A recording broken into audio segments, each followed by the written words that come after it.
We are going to start this episode by changing a few items I am currently wearing.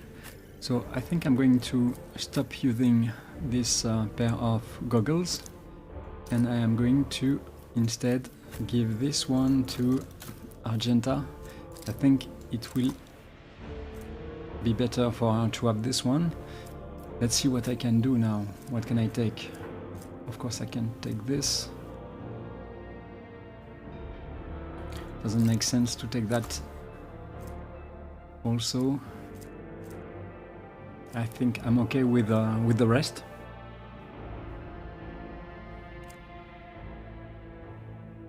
Also, I wanted to talk a little about Severan and his biography.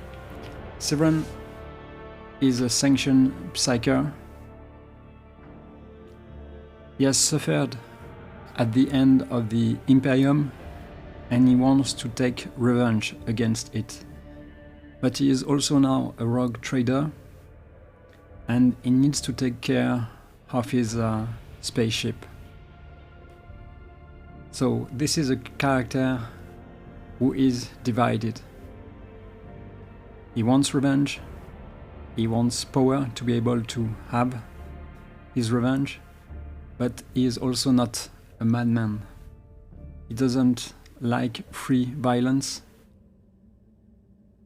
and is not going to enjoy it. So we will see how he will adapt to the situation that will present to himself. That being said, he's also going to use a specific item I have in my inventory since we went to the planet where Cassia was. This item is somewhere in my inventory. I just need to find it. I think it's this one. And I think now I am confident enough to use it. Time to leave my mark upon the galaxy. Oh, I can't? Okay, maybe I will use it later on, I think. But it will augment my psi rating by 1 and also the chance to trigger Peril of the Warp. The second effect is not a good one, but if I understand it correctly, it only activates when Veil Degradation reaches 15 and that a major psychic power is activated. I think it's a good idea for me to use it. We will see if I am mistaken or not.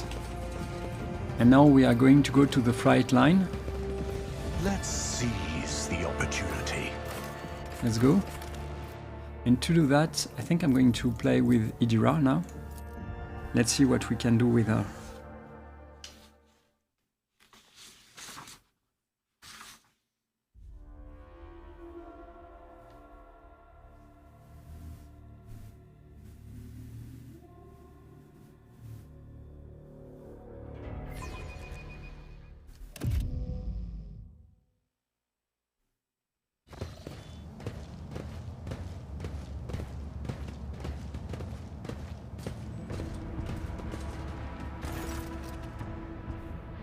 A sturdily built man with an augmented jaw stands at attention. The dark circles under his eyes speak to many sleepless nights, but his voice is loud and spirited. Welcome to Flight Hub LD 987A14, Lord Captain. I am Edok Franso, Captain of the Enforcers in Lower Deck Bay LDA14. The Master at Arms has assigned me to be your liaison for the duration of your stay here. Lord Captain, would you like to inspect the control room or to begin your search for the Temple of the Bloodspan Web? He said the last part with obvious concern. It seems you were prepared for my visit. How did you and Sauerback know I was coming now? The Master-at-Arms ordered us to be on standby after the Bloodspan Web openly invited you to visit their temple. We have been awaiting your arrival every day since then, Lord Captain. Do you know how to reach the temple of the Bloodspan Web? I am sorry, Lord Captain, I do not. No one knows.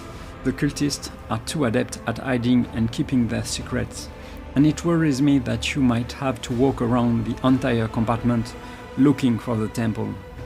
Why are you worried? Is there a problem with the compartment? The lower decks are not suitable for someone of your status, and it's not just the grime or the crowds of British laborers. I suspect that the entrance to the Temple of Death is hidden in some dark corner where you might encounter criminals or contagious outcasts. With the kind of riffraff that dwells here, you might even be attacked. Cassia shivers. Such ghastly places you describe. We are not headed there, are we, Lord Captain? Of course we are. He frowns. To put it bluntly, although the bay performs its functions well, even its more civilized sections are sorely lacking in discipline. I was only assigned recently, so I haven't had time to straighten everything up, since doing so will require making some serious changes. I'm not inventing excuses, Lord Captain. As the officer in charge, I accept full responsibility for what takes place in this compartment.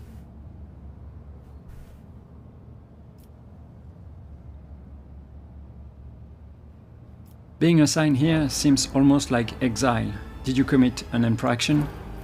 Frenzo shakes his head fiercely. No, Lord Captain, quite the opposite. I was commended for my service.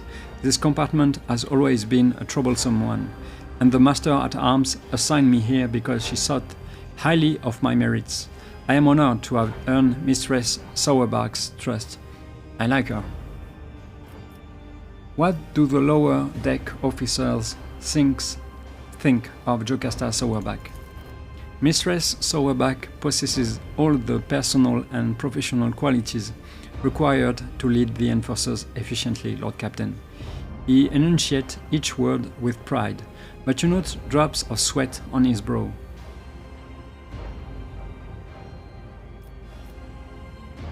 Rejoice, Frenzo, for the Lord Captain himself has designed... Rejoice, Frenzo, for the Lord Captain himself has deigned to deal with your problems. Rest assured, I will provide you some crucial guidance once I am done inspecting the bay. But Frenzo stops himself mid-protest and assumes a more compliant tone. In that case, I urge you to remain vigilant.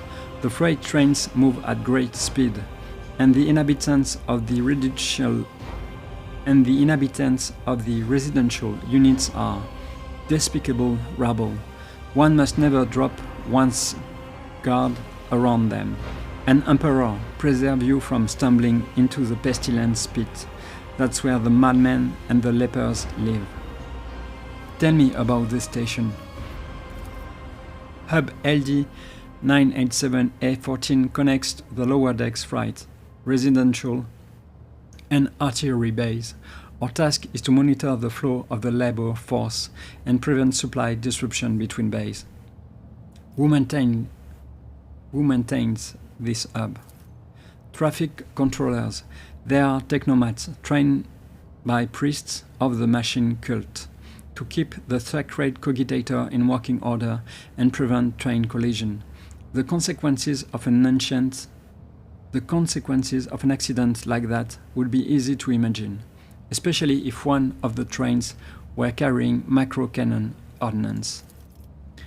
Also employed here are an enforcer squad, a team of inferni, the clerk who keep cargo records, and a Medicae officer, a fine chap whose medicine of choice is a bullet. May the God Emperor forgive him. Not every void ship can boast of its own railway. That is true. Usually higher class ships are the ones that get trains, but it's far from the greatest thing a rogue trader's warren can see done. The credit here goes to Lady Theodora's predecessor, on whose order the Adeptus Mechanicus assisted in birthing this miracle of sacred engineering from the womb of the dynasty's flagship. What is the situation on the lower decks?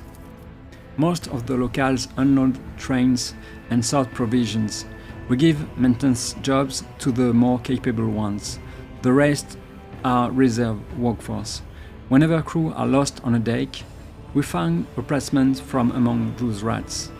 And if extra hands are needed anywhere else, there are always more than enough volunteers eager to work for rations. They even queue for jobs. The rabble, well, I'm sure it does. Let's try. The rabble cause you no problems, I hope. I think it's stupid to say that. I have learned enough. Always at your service, Lord Captain. The cult of the Bloodspan web has a presence in this compartment, does it not? That is correct. The enforcers do not bar them from carrying out their sacred duties, he calls. As irregular as it is to have armed crew members set up a secret hideout forbidden to the enforcers, and that they can go around dispensing bloody justice. What do you know about the death cultists? Not much, but I am always trying to learn more, given that they like to pay visits to my compartment. Francois scratches his head, thinking, the spinners honor the Emperor through death. They kill notorious reprobates and heretics. Sometimes they kill righteous folk, and other times even seemingly at random. Their rituals are morbid, and their prayers are strange. Anyone not initiated in their rites would struggle to make any sense of them. Do you not take issue with death cultists killing people on your territory? Francois avoids looking at Kibela. I do, Lord Captain, but the cult is authorized to exist on the ship, which means their activities down here are not to be interfered with. I see. The captain grumbles sullenly under his breath. Be steadfast in your duty, Captain Francois. The Emperor protects, Lord Captain.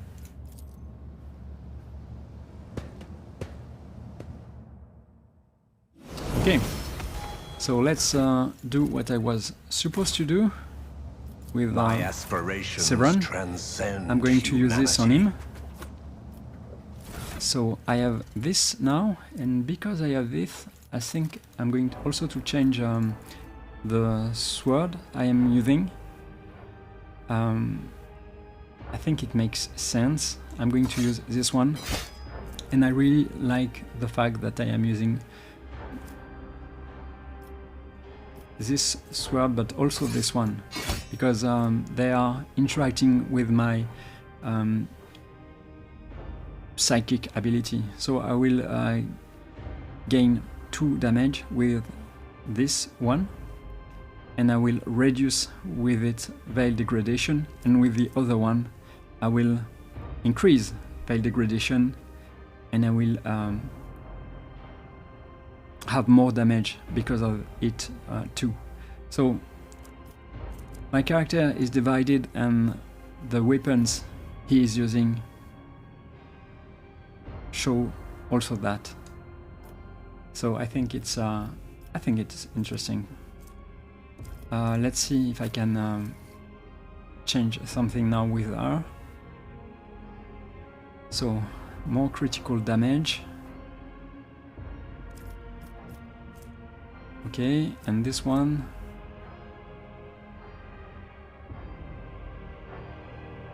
If the target of the attack is already suffering from the disturbed effect, the attack deals additional damage, pluses damage to the target. So I think this is better than this one, I think.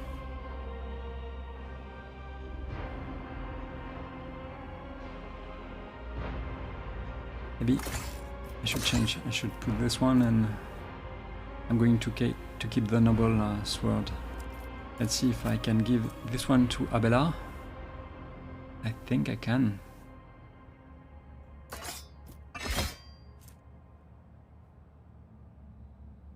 -10 parry. -10 weapon skill. Yeah, it's the same. With more... oh, it's the same armor penetration. Okay. But... okay, there is no crit chance on this one, so I'm going to use this one. Okay, this is done.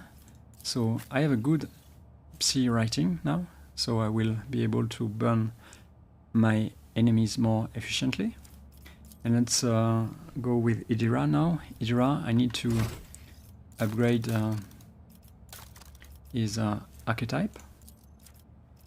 Last time we chose sensory deprivation, and now we are going to choose something else. I just need to find what I need.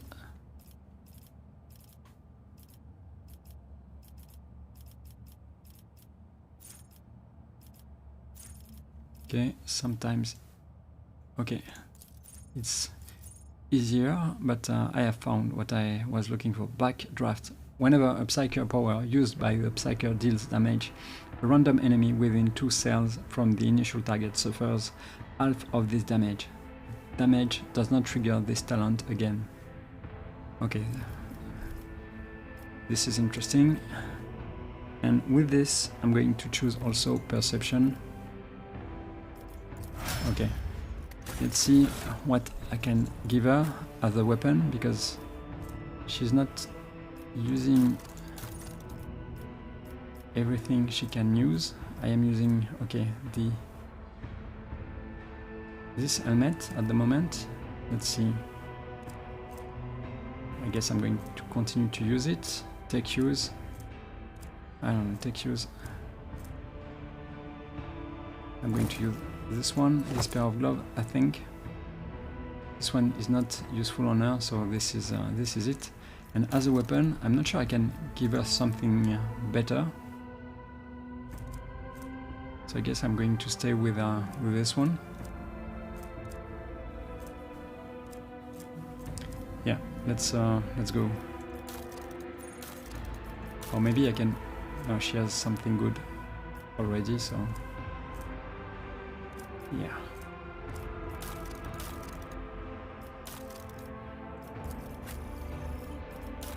Let's give another grenade to Severin and let's go.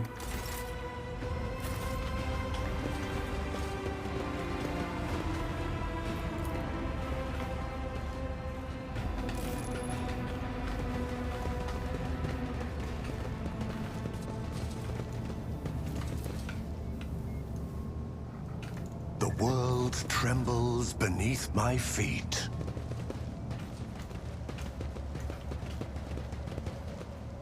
Scribe. Let's check the map. Let's see. What is it? Oh, there is loot. There is loot. Okay, the scribe. Can I talk to you? Not really. Let's continue. And the next one is... yeah, this is Frenzo.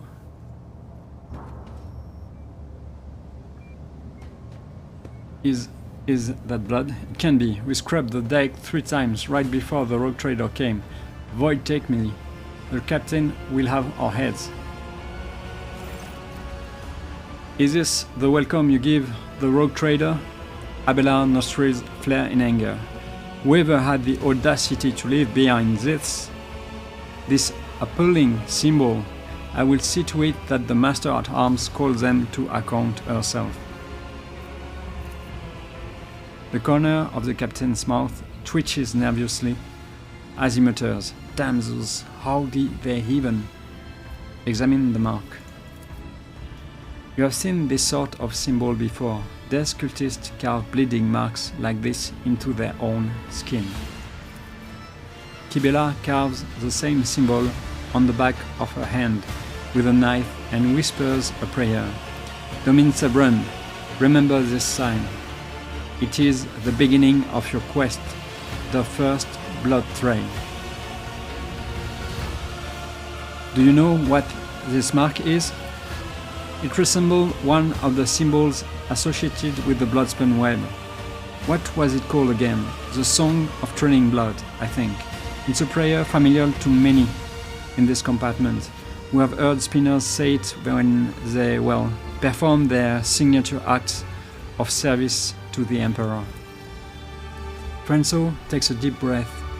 The soundless shadow sank into the dark. Slash fit crescendo, a fatal dance.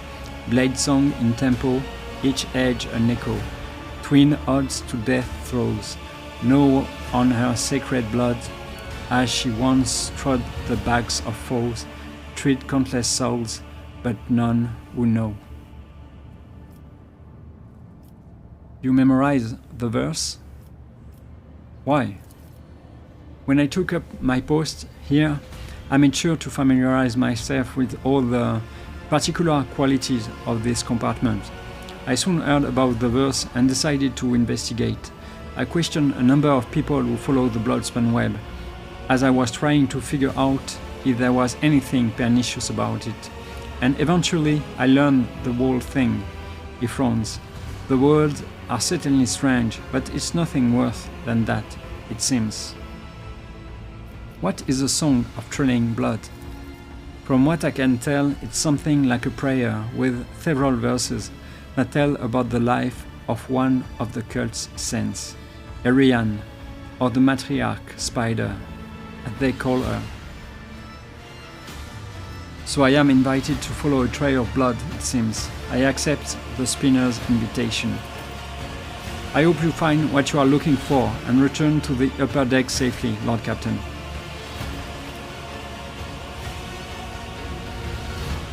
I hope too. Yeah, it's Prenso. It's just Prenso. Let's continue.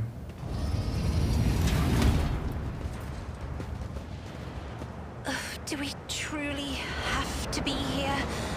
I am not even sure what is making me more nauseous. These horrid colors, or the smell. Alright, Cassia. I tread a path unexplored.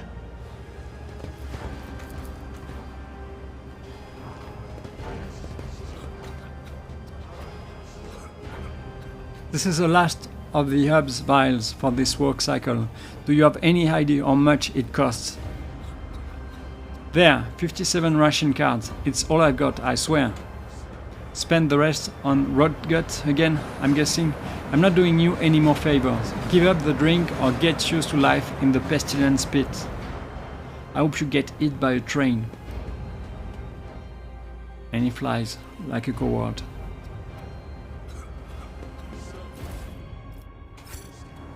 Intriguing.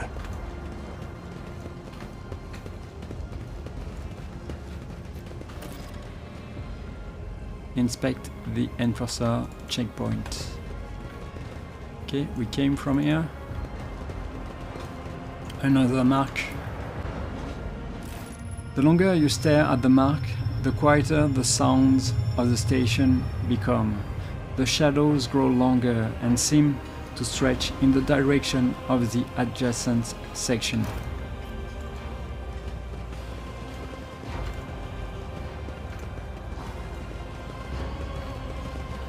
Powers unseen uncover my path.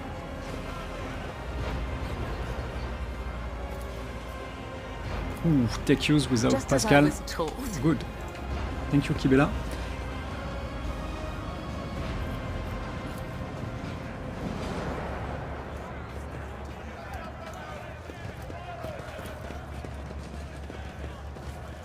Containers and workers, and Heinrich Montag.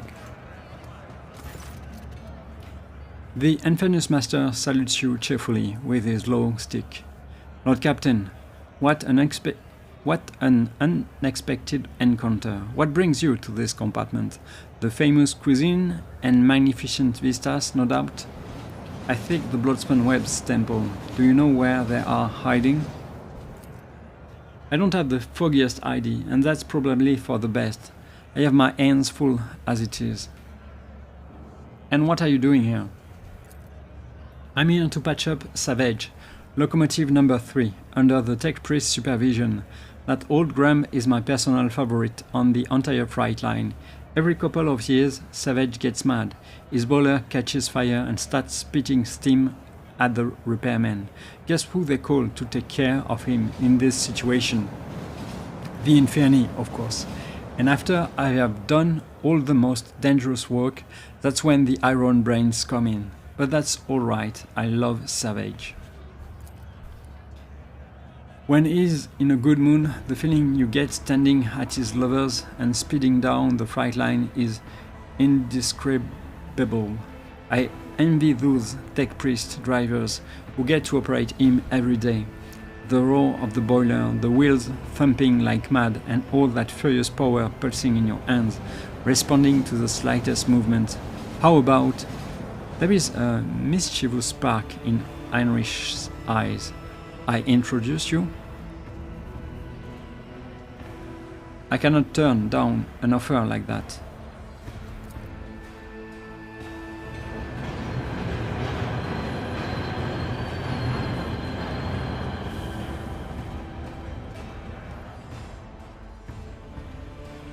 The panel before you is covered with technical runes, lumens and levers. The platform shakes with the boiler's mighty vibration as the iron beast beneath your feet grows and snorts ferociously. Heinrich squints contently and whispers the litany of ignition before turning to you. The machine is angry and refuses to obey. Right now, Savage is powered only by the auxiliary maneuvering engine. We will need to start the main rotor if we want to take a trip down the freight line. Listen to the rumbling noise coming from the boiler. The stubborn machine does indeed seem remarkably similar to a wild beast. The roar of the mechanism resembles horse growling, and the scarlet glow of the lumens on the control panel makes you think of the malicious glare of a predator. The spirit of this machine is vicious, but strong and lively.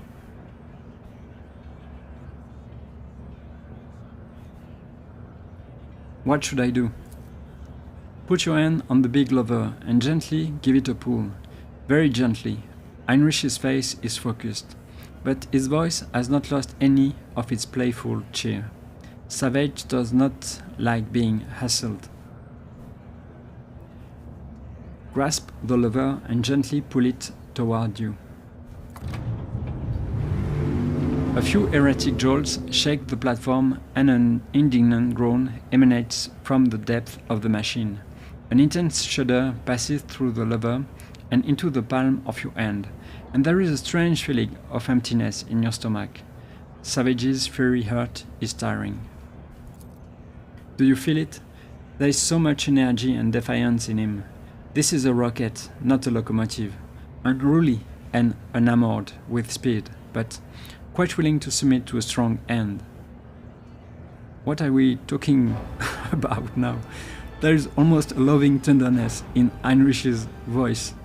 Okay, pull the lever toward you, smoothly but firmly, then pump the fuel with this command rune. Yeah, okay. Pull the lever and pump the fuel. A new explosion inside Savage shakes his iron body, causing your eyes to see double from the vibration. Now you are feeling his real power. He can run down the entire freight line in a minute, given the chance, and kill everyone who rides him at that speed. Now try applying some thrust to the main rotor. Grab the spare levers and give them a firm tug.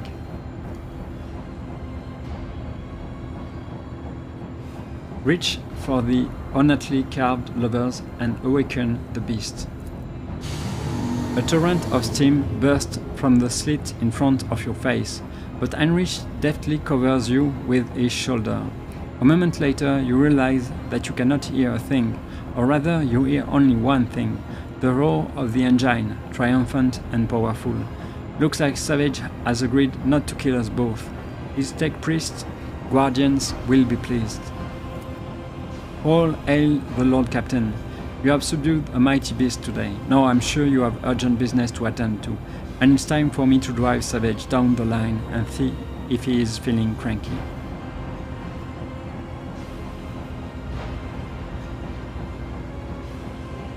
Have a good trip. Everything is going to be alright. Savage will never fry me. Right, Savage? Strange interaction.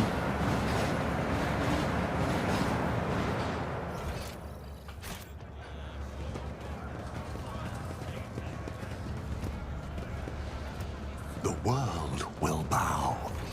The world will bow. Did I forget something? Oh, it's over there. Okay. What are they doing?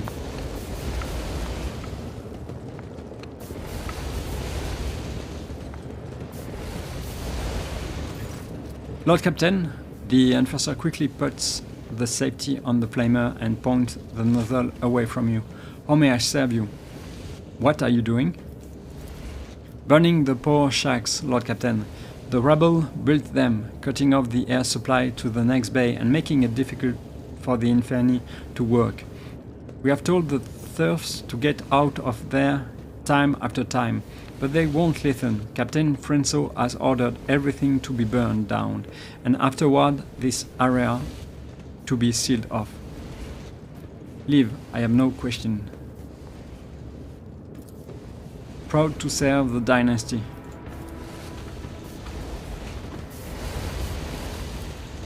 An expected result. Okay, ration cards. Nothing's impossible for this old officer. Mercy, please, save me. The young man gasps for air through burnt lips, slipping in and out of delirium. His skin is dripping from his gaunt body, like melted wax from a candle. His eyes, somehow intact, alive, clear, and filled with pain, stare at you from under his caked eyelids. Who are you, and what happened to you? I'm Vale, a cleaner. I was in my house, asleep. Enforcers came, set fire to it. I didn't make it out in time. I wonder how long he's been sitting here like this. A watch? 3? The Whispers say nobody cared because it didn't matter, but they also say he's somehow supposed to matter to us. Strange.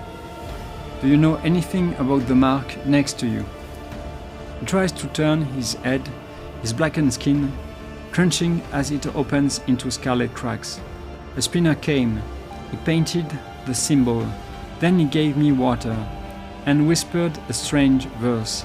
He told me to memorize it and to recite it later, so that help would come. And here you are.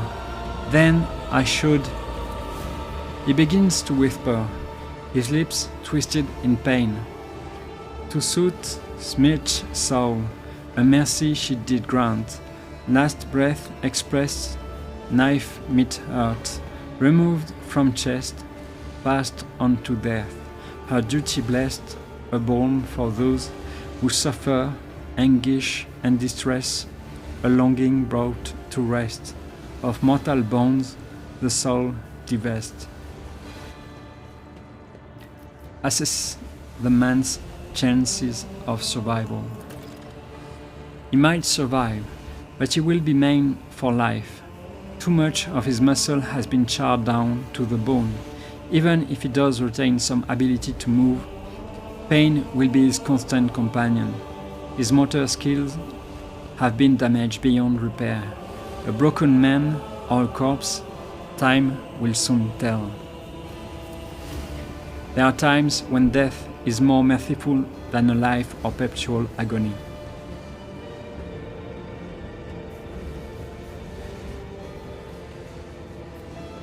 I'm not going to live. I'm going to end the man's life. I grant you a merciful death. No! Mercy! Horror flashes in the man's eyes, but once he sees your calm expression, he lets go of the fear and bows his head in resignation. So be it, I can't take the pain anymore. I would rather die.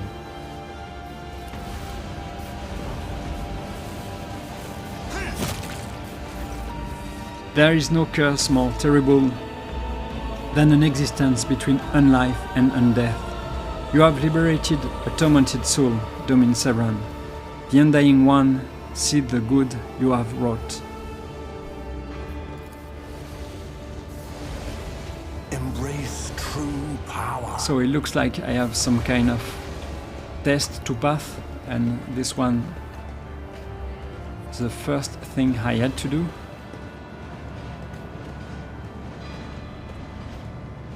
Okay. Let's see first what we can do over there.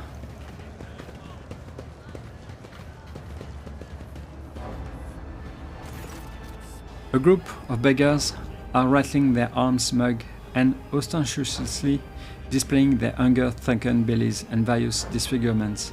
A toothless man falls his knees before you. Your lordship, spare a throne of those who can't even get the worth. Shush. Toss a stack of ration cards. Let your bellies be full tonight. Praised be the Lord Captain.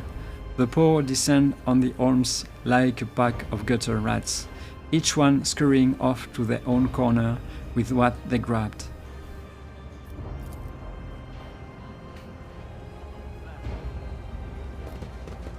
Commerce 80%. Never doubt me. Judging by the merchant's round, well-fed face, the rusty junk laid out on the counter is merely a smokescreen for the more valuable and likely illegal goods that are for now hidden from idle glance. Okay, but I can't take the hidden stuff. Looks like The world I can't. trembles beneath my feet. Did I miss something? No, it's over there.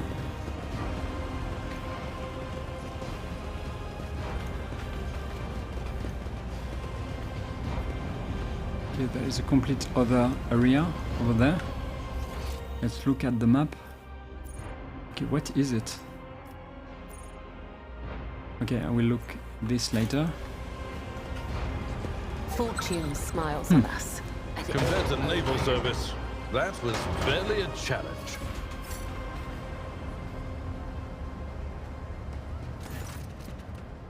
A group of gawkers are crowding around a makeshift stage, watching a strange duo perform. A man with odd-looking goggles, pushed up on his forehead, hands wrapped in worn leather gloves, plays a tune on a handmade flute. Next to him sits a stack of crates, supporting some kind of game board. A scruffy rat is rolling small glass balls around the board. Watch the game. Several workers empty their pockets and start throwing ration cards, bolt nuts, and even a few power panels into the small chest next to the board. The flute player winks at the crowd and switches to a different tune. The rat squeaks excitedly and starts rolling the colorful balls. The players have chosen around the maze of tunnels on the board, but not a single one reaches the goal, a hole marked with a red circle. The rat just rolls all the balls off the board or into dead ends. Once the first group of players get their hopes dashed and leave empty-handed, new workers immediately take their place. Watch the rat. The rat scurries around the board, spurred on by the flute. Its movements appear erratic at first glance, but after a while you notice how constantly the ball seems to miss the goal at the very last moment. While the rat's clumsy, amazing scampering distracts the spectator. Its nimble tail directs the balls away from the hole. Listen to the tune.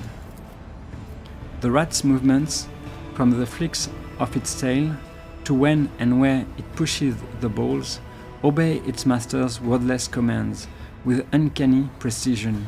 The notes, the pauses, the rhythm, every part of the melody serves as a signal to the flute player's tiny assistant.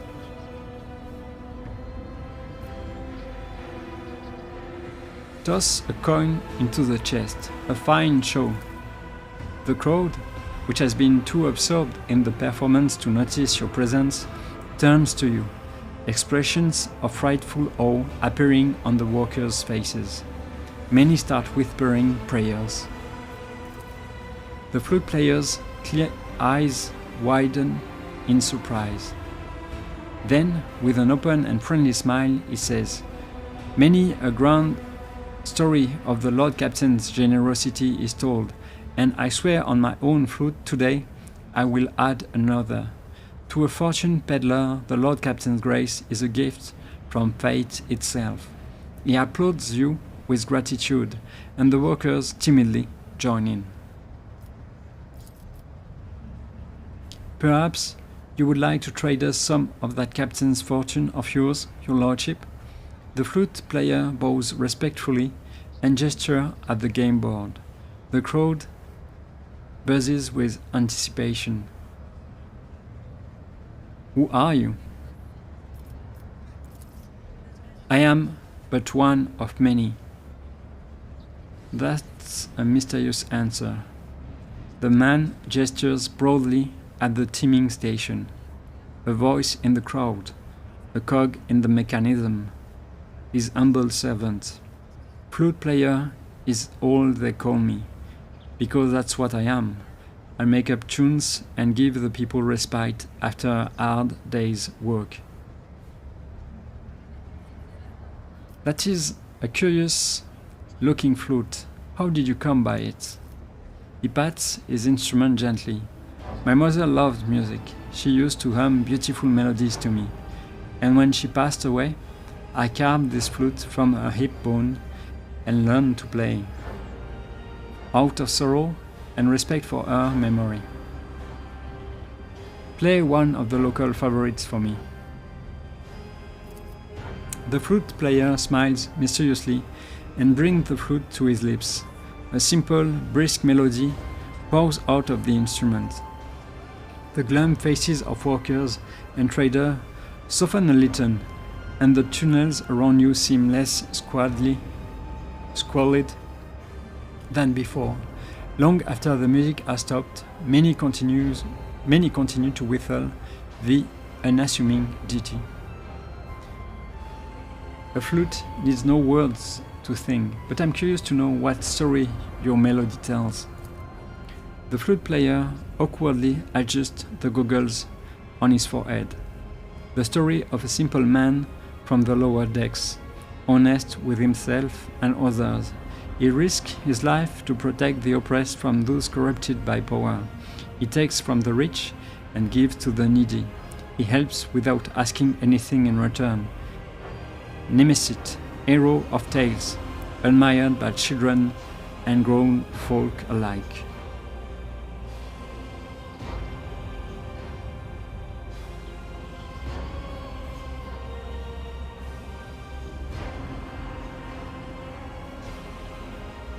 Let's go with persuasion. A fairy tale indeed, risking oneself for nothing. If such a man existed, he would surely be profiting from your misfortunes in secret. The people look at each other in shock upon hearing these unpalatable facts of life. Their joy evaporates, leaving only the bitterness of disappointment. The flute player smiles regretfully. I think the song just died, but I won't despair. Life always suggests new melodies that people will like. Gesture at the board. Are you suggesting we play a game? The flute player smiles eagerly. Please, bless our little lark with your attention. Let's cheat. This should be amusing. The man reads his flute, and the rat dives under the board. You hear clawed feet scrabbling against the crate, and a few moments later a green ball pops out of the center. You have already seen through the flute player's performance. You listen to him play and watch the rat closely. Then, at a certain point, you start tapping your fingers on the edge of the crate, adding your own rhythm to the tune. The rat scrambles in confusion, mistaking your commands for those of its master, and starts rolling the ball toward the goal. When the ball drops into the red hole, a few impressed whistles come from the crowd, and the flute player laughs heartily. "Cleverly done, your lordship. Well, I had no doubt that you would be a worthy opponent. And your strategy, I think I will keep it in mind for my future games." Smile. "Shall we play another round?" "I am sorry, your lordship. I don't have anything left to play for." He smiles sheepishly as he turns out his torn pockets. "I hope you have enjoyed yourself. I certainly won't forget my faithful meeting with the Lord Captain." The flute player clears the board in one deft movement and begins a new tune. Interesting character.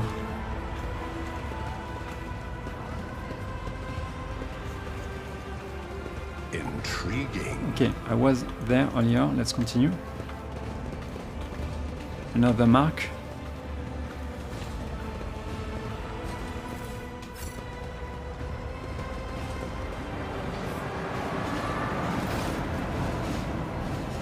A sinewy, middle-aged man watches the bustle of the bay with a detached expression. Every so often, whenever his eyes linger on the blood mark inscribed nearby, his face changes strangely and his hands clench into fists. Just as you begin to hear the rumble of an approaching train, the man's gaze turns toward the tracks. He leans forward. What do you think you are doing?" "What? I didn't..." The man starts and almost falls, but manages to keep his balance. In the dim lumen light, you notice old scars scattered all across his body. The scars seem vaguely familiar. Look at the man's scars. The scars all vary in length, width, depth, and shape. However, you notice a pattern in the way the scars are aligned, as well as a series of faded symbols on the man's rough skin. Death cultists bear similar marks on their bodies. But spinners are constantly renewing their wounds, while this man's look long since healed. Your eyes always return to that blood symbol.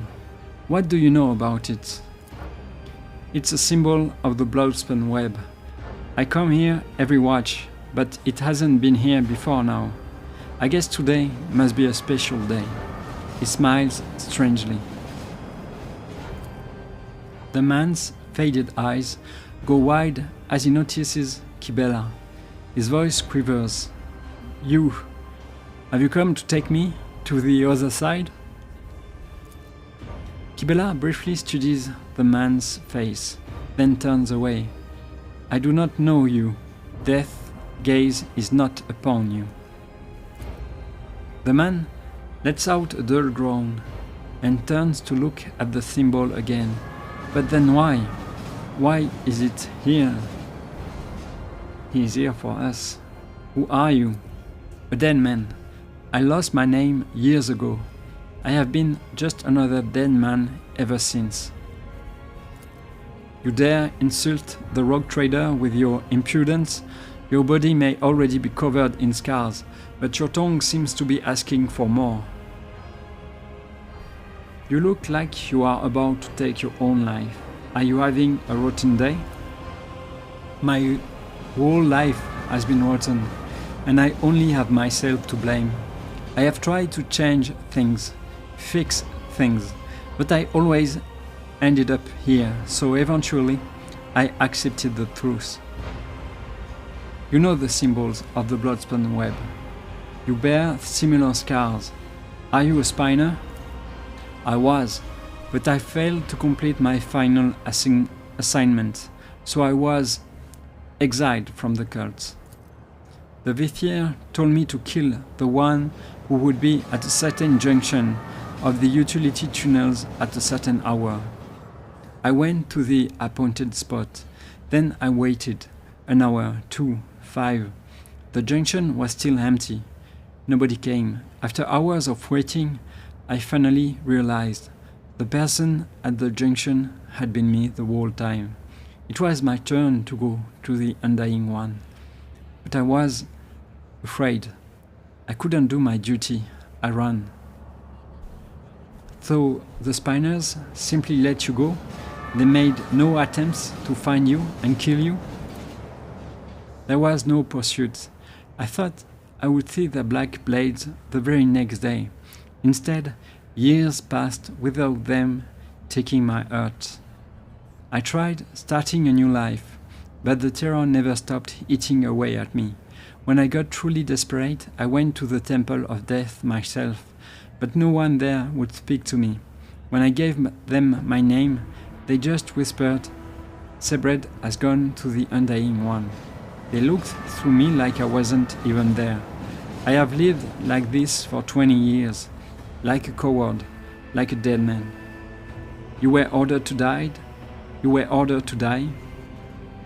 For what reason? The man looks at you. But some who choose to live the righteous path, these earned penance in due time. Her wimp thinks vengeance on renegade menace. Her blades pass sentence. For cowards seek to hide their hurts, but death makes no pretendence. It takes what it is due in essence. It stops, then adds, hoarsely, the third verse of the Song of Trailing Blood. The Vithier recited it to me before sending me on my final assignment. I didn't realize at the time that it was my judgment. There were plenty of reasons. I saw death. I offered him the souls of the most pleasing man and woman I could find because it kindled me. It kindled my passions. I killed well-off crewmen who didn't deserve their worth, and I took their thrones. I killed enforcers who look into my eyes without fear because I wanted to be feared. I reveled in bloodshed. I betrayed the tenets. I realized it, but I couldn't help it because I enjoyed it. Oh, you poor thing. I think I'm gonna cry. You couldn't stop slicing people up. That must have been so hard for you. Even my whispers have nothing to say to a pathetic tale like that. I bet they are thinking, what a lousy, self-absorbed sack of scum.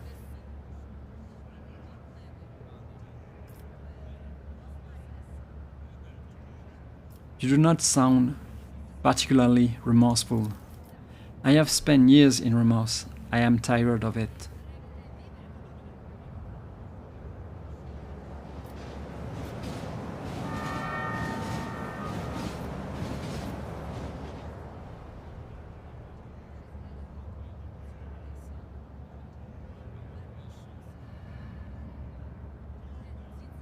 No, I'm not going to say that. I want to pass the test now. Have you killed any more innocent souls since you ran? No, I've been afraid to touch my own knife since that day. Thought it might just stab me on its own. But the temptation is always there. You are a coward and a butcher of the innocent. I will purge my ship of your existence. The man does nothing to stop you. He even leans closer to the rails, accepting his fate with a smile on his face. The Undying One is death.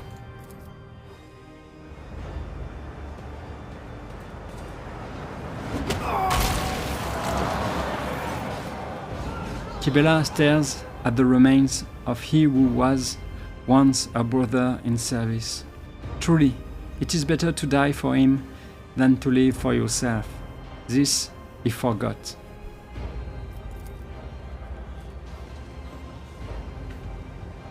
Interesting. So there is something also over there. But I don't think I can go over there. Let's seize No. the opportunity. Empyrean guides my gaze. What did I see?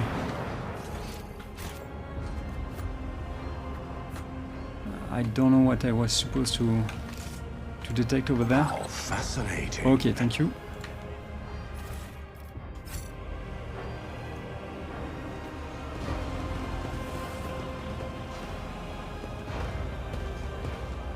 That's the rogue trader. How many times do I need to tell you, ungrateful maggots? Mistake must be paid for. Have mercy in the throne name, I beg you. The battered walker throws himself at your feet and touches the toe of your boot with his dirty palms. Your gracious lordship, hand of the god emperor, save your unearthly servant. Get lost. The enforcer's heavy baton pummels the man's back and shoulders several times. His bones crack audibly. My sincerest apologies, Lord Captain. Your boot. I will clean it right away. A murmur of discontent breaks out among the gawkers who have gathered around. None of the other workers dare come closer, but the anger on their faces is plain to see.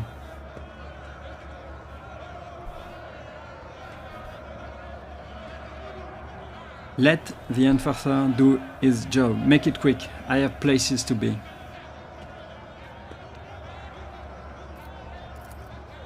The enforcer hastens to remove one of his gloves, then starts shining your boots.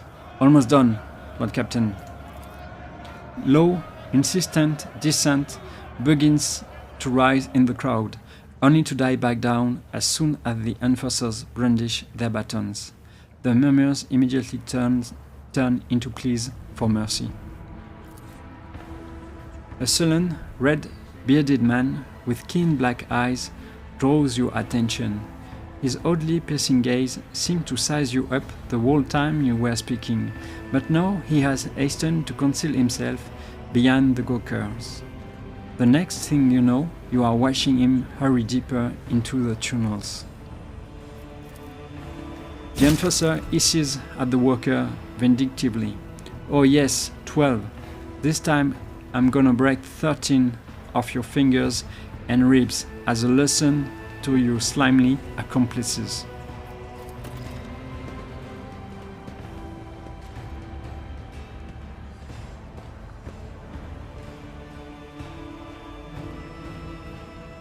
Powers unseen uncover my path.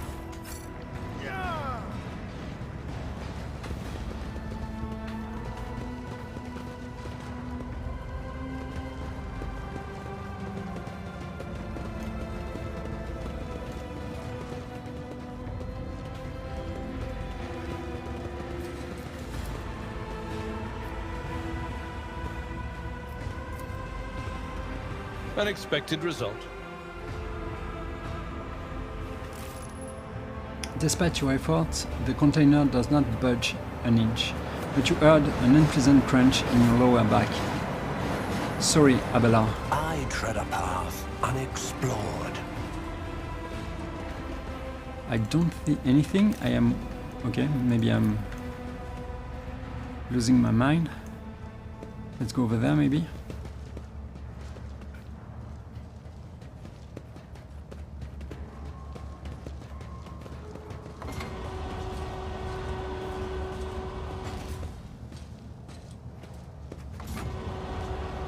Okay.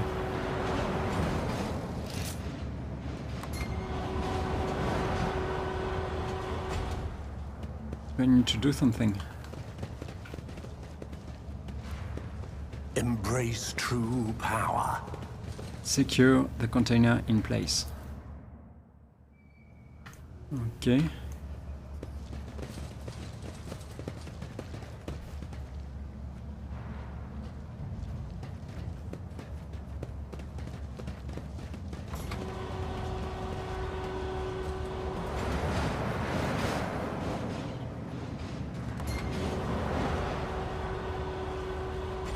What do you want me to do, game?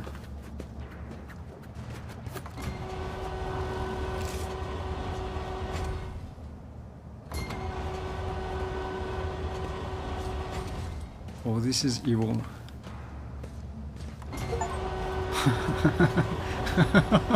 Come on, that's crazy. The world trembles beneath my feet. I think I understand now what I'm supposed to do. Sorry for that, but it was too tempting. Like, yeah, I need to do that, right? Or maybe this is going to work.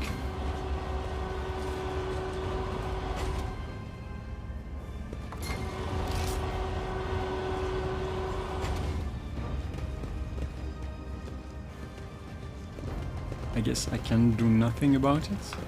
Intriguing.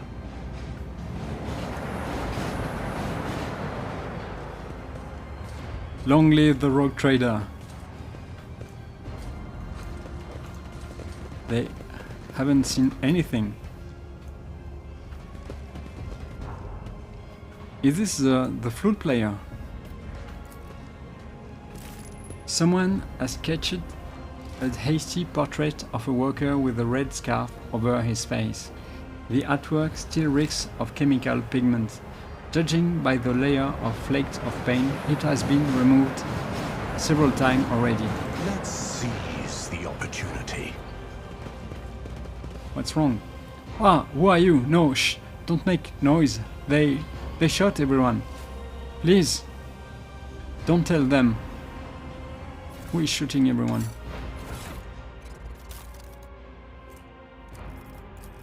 Let me see.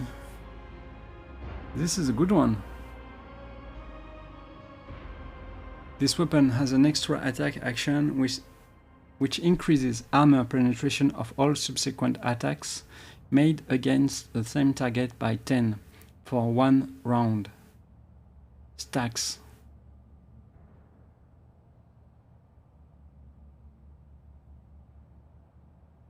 Okay.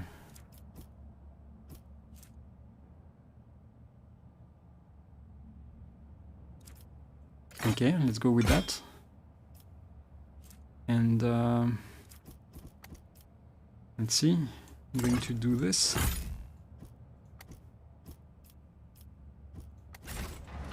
I tread a path unexplored.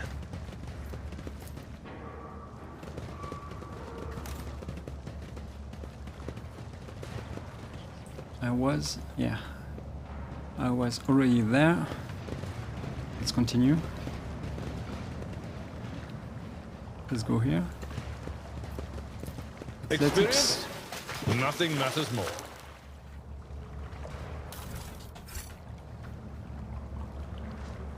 Let's continue. Take use. He withholds his favor. Compared to naval service, that was barely a challenge. Oh, the game is saving. Good to know. Several people are eagerly rummaging through a rack filled with weapons from the Enforcer's arsenal. A big man with a pocket-marked face is the first to react to your presence. He attracts the other attention with a piercing whistle and barks out, "Who are you? There is not supposed to be anyone." Ah, it doesn't matter. Identify yourself. Take a closer look at the suspicious individuals. Makeshift armor peeks out from beneath their ragged clothes, and their battered weapons display a patchwork of crude repairs. The group stares longingly at the rack where the good plasteel gleams, restlessly clutching their humble weapons. You notice that the little finger on every person's right hand has been cut off. It is hardly a coincidence.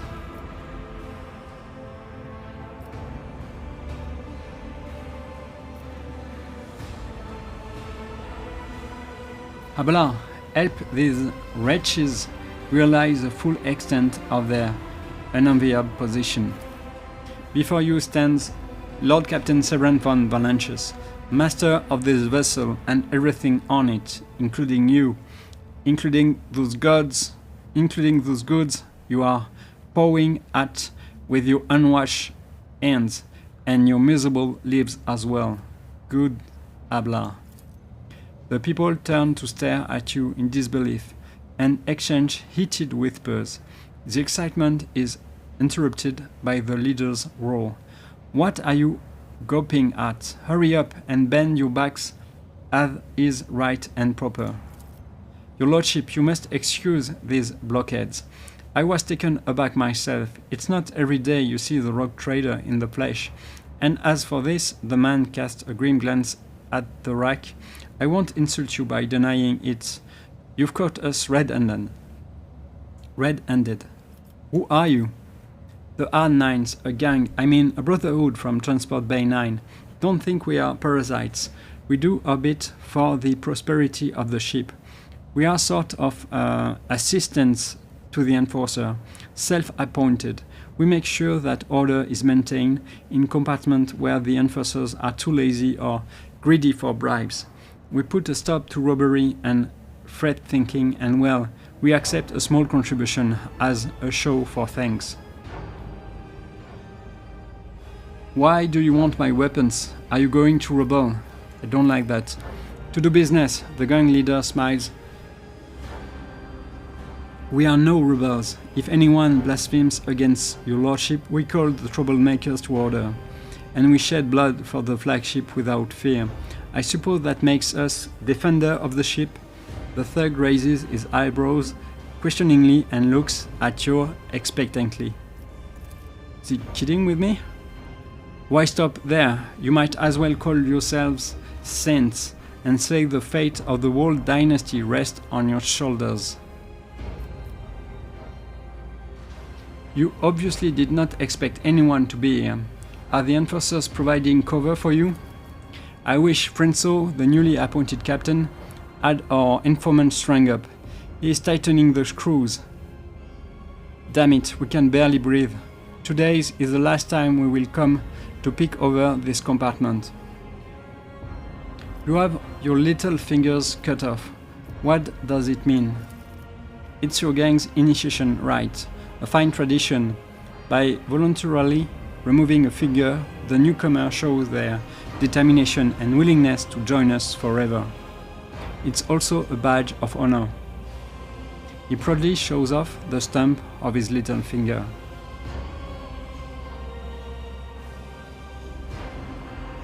Tell me why I shouldn't execute you on the spot.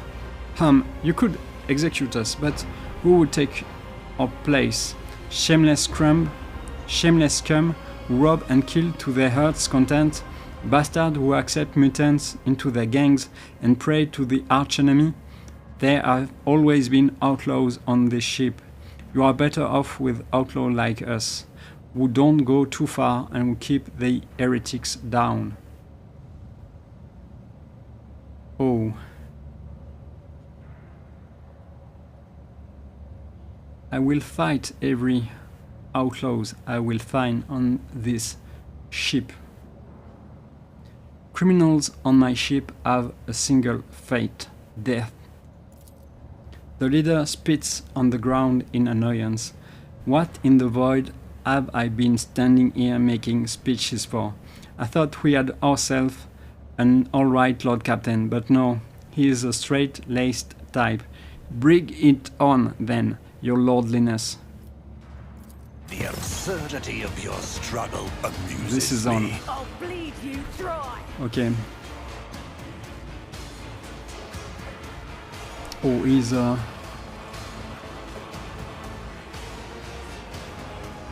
tough cookie, right?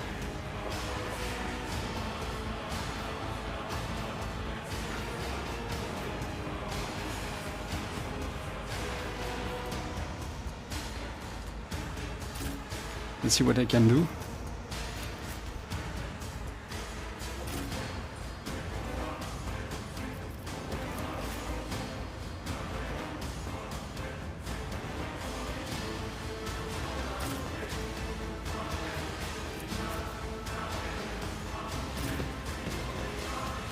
No, Kibela, I'm sorry, but I made a mistake. You go here. Cassia. Cassia.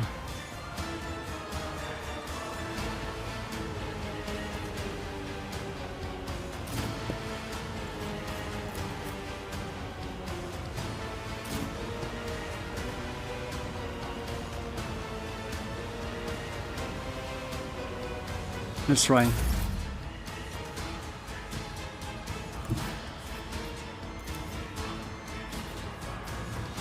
Sow the seeds of discord. What was that?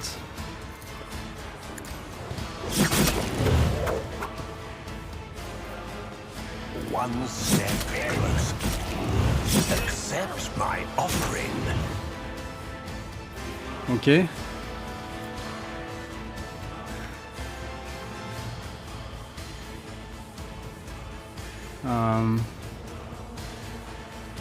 I think maybe I should do this, right? Others guides me.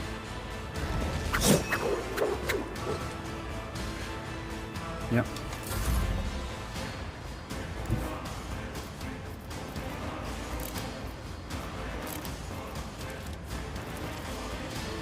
Guided by faith. Ooh, this is not good.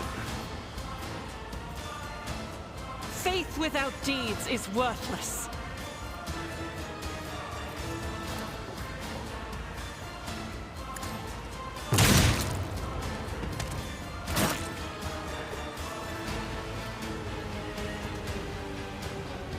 As the Emperor commands, I act. Scared, yeah? Pain cleanses the body.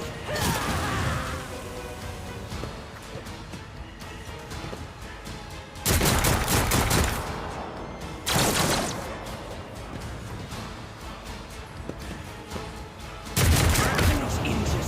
I'm enraged.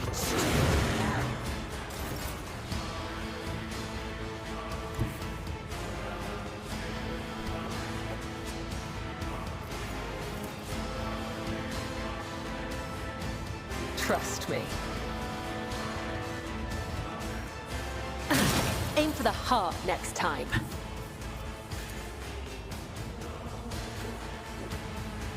I bring mercy and retribution.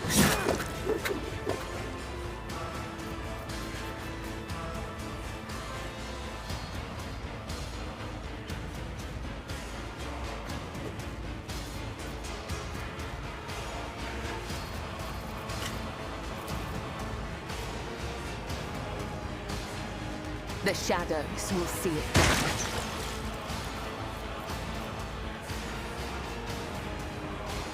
This is very dangerous.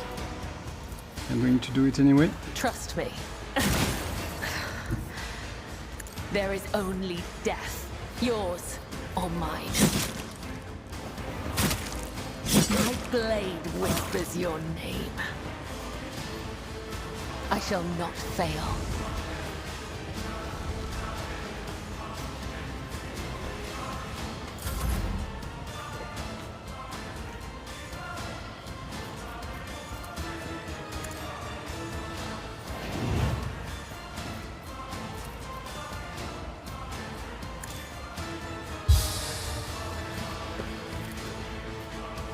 If I may.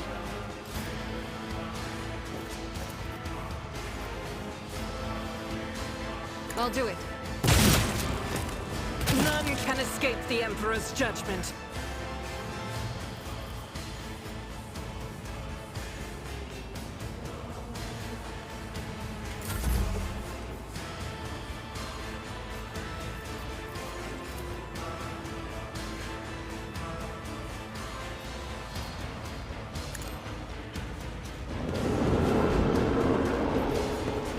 Time to slaughter someone.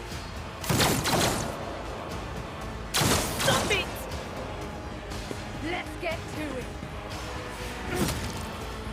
Let's make it quick. She did always want to be a monster. That's bad, that's bad. At your beck and call.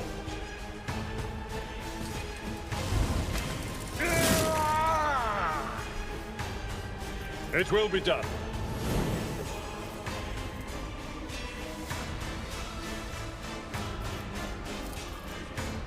Victory is imminent.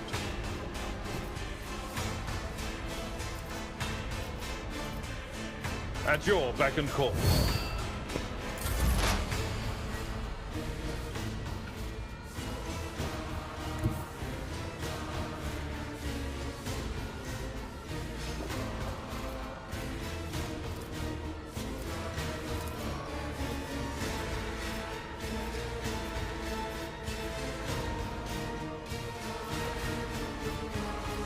I know what is to come.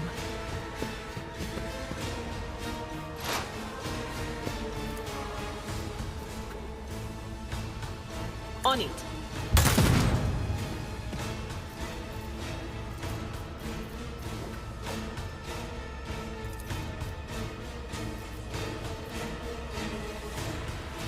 What, of course.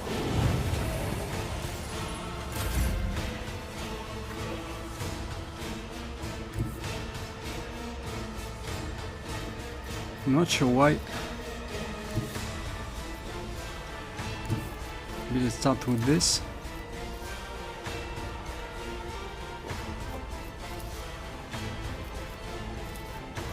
Through chaos, I stride. My purpose empowers me to prevail.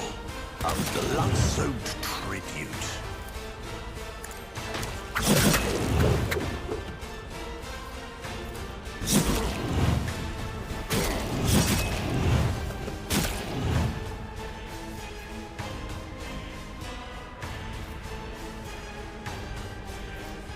I will triumph.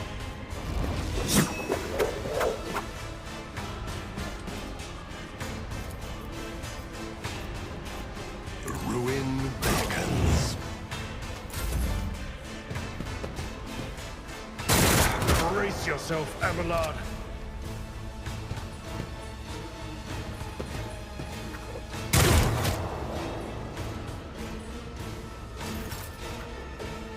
Okay.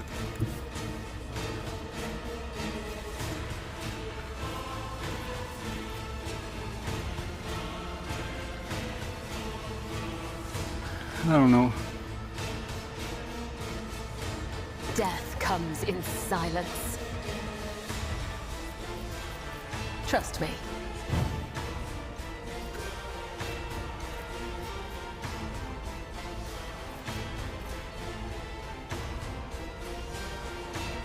I think I need to use this. You cannot trick death. It will claim me one day.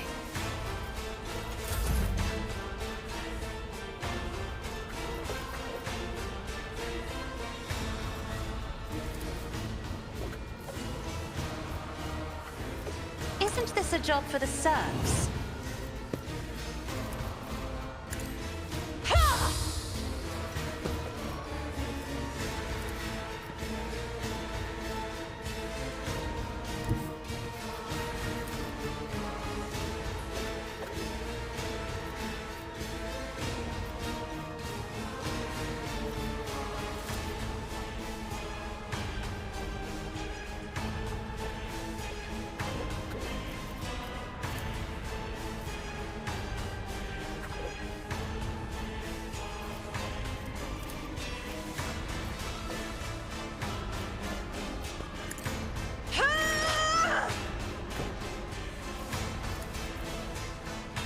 Was that you?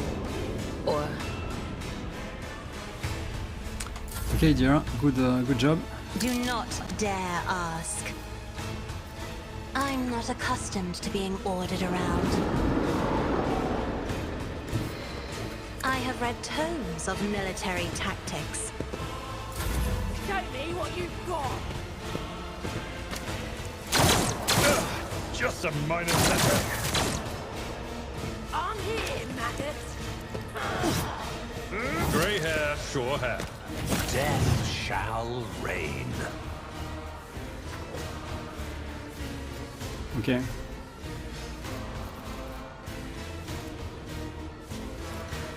So this weapon has an extra attack action which increases armor penetration of all subsequent attack made against the same target by 10 for 1 round.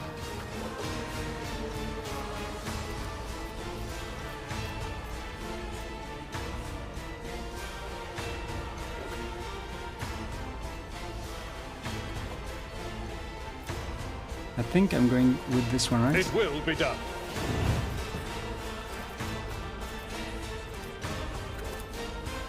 At your beck and call, I took care of this one.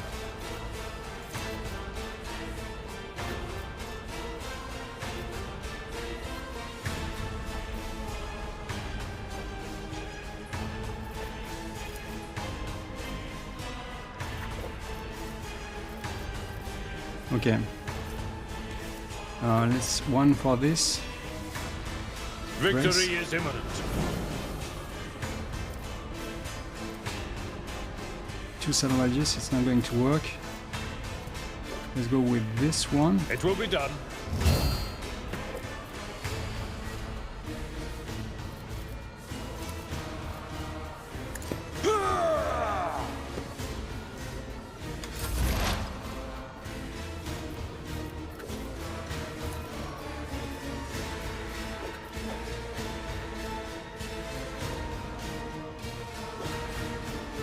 Okay.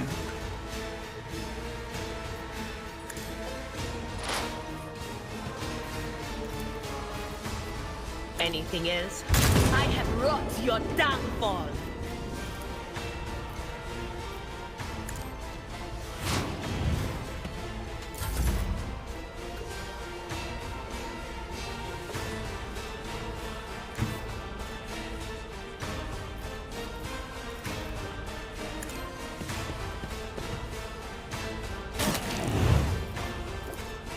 One step, rend the flesh, shatter the spirit.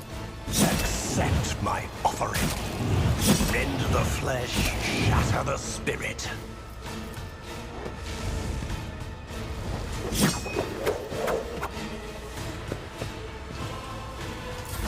Let's get to it.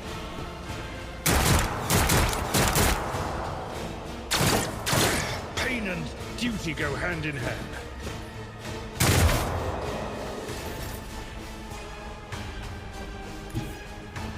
If Abelard was not here, I don't know what we would do.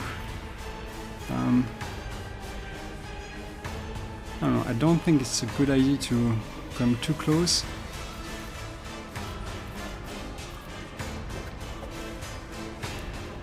Or maybe I can try something.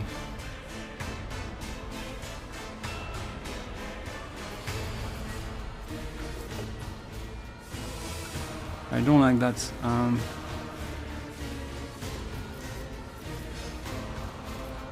she has plenty of. The shadows will see it done. I will not die in dishonor.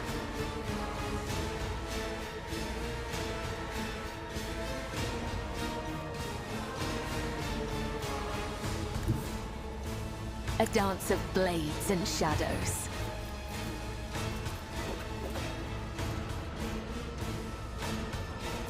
She already had this, right? So As the tenants, let your soul be purged. My blade whispers your name. this is 1 point. 2 point. Go with this. As honor caught by the web.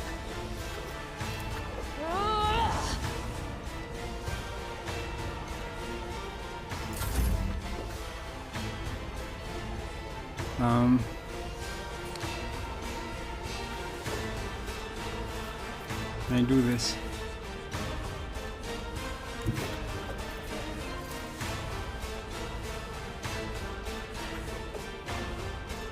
Yeah, I think I'm going to do it because Emperor, give me strength.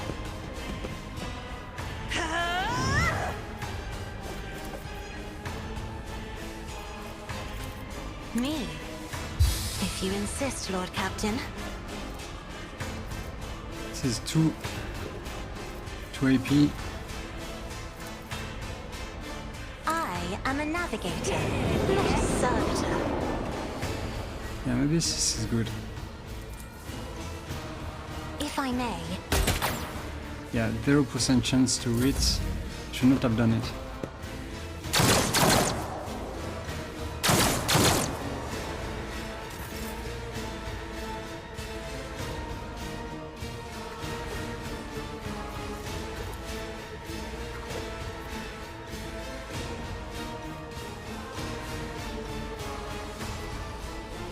At your beck and call.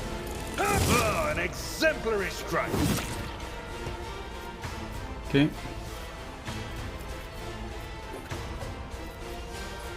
Let's use this one for sure. 0 and 1 and 1, right?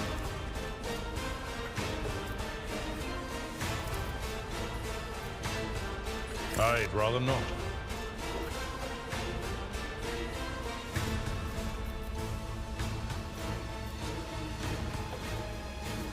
Come on.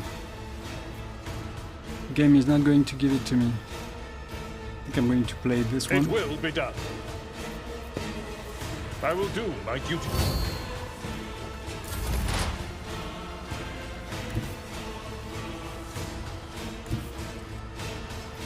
Or do I need to move? Maybe not, right? No, I don't. On it. Anything else? Nice.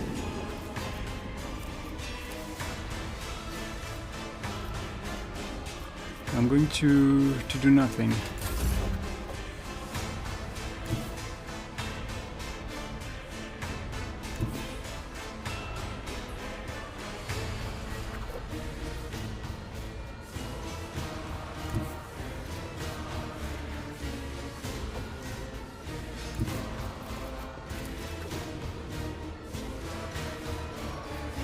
Descend upon the weak.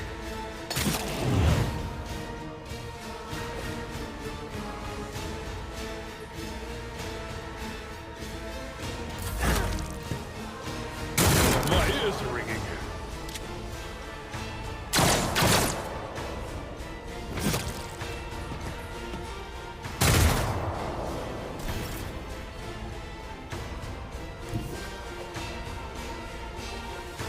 It's 31. 31, it's not much, but I'm going to go there. I am your blade and shield. I feel nothing. Fear nothing.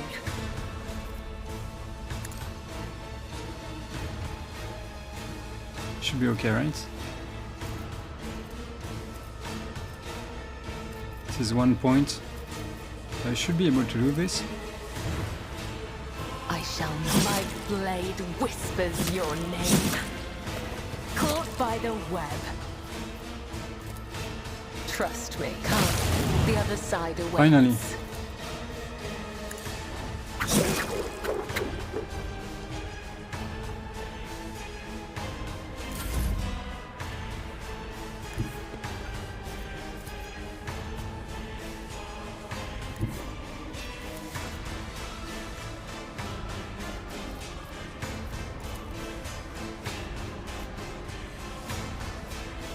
Well, I'm guessing I can't target anyone. be careful not to cross my gaze.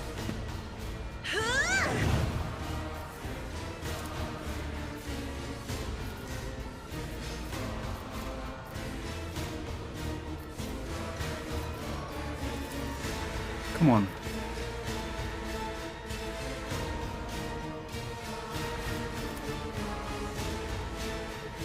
Okay, I can do nothing, I think.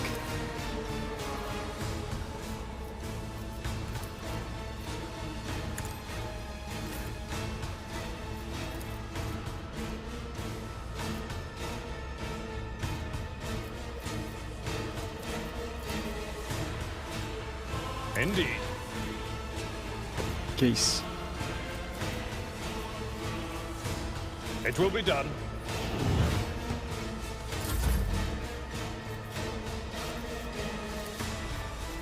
I'm not Is it this accustomed again? to being ordered around.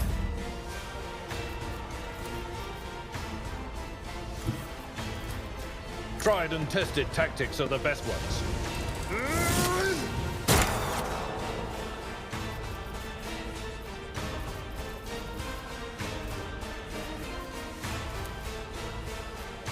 Victory is imminent.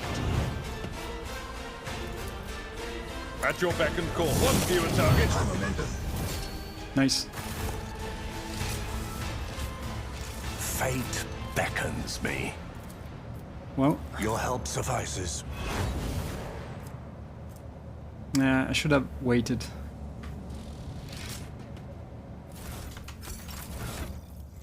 But that will happen. What? Okay, we have something good for him, maybe? It's no armor deflection. This is better.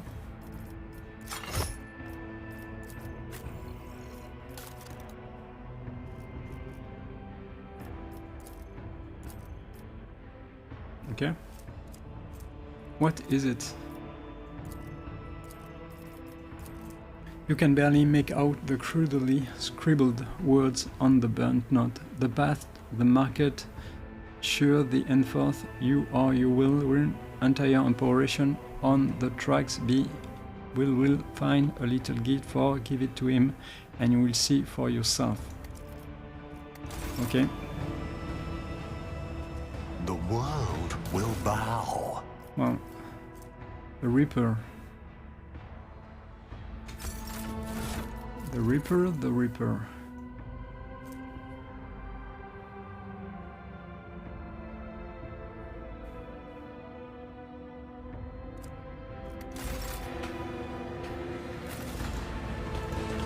Let's see.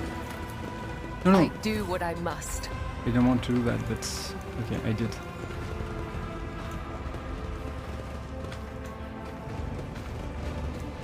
I don't think I can go further. Okay, let's The continue. world trembles beneath my feet.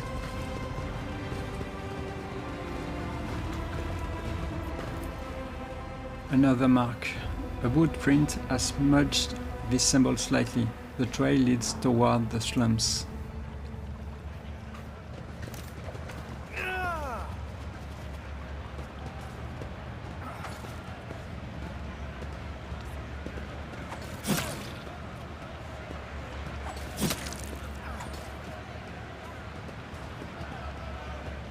The kids have been waiting for you. How was your shift? We worked hard. I helped out a friend with the loading and he gave me some cards. Take them and exchange them for new shoes. Yours are all worn out.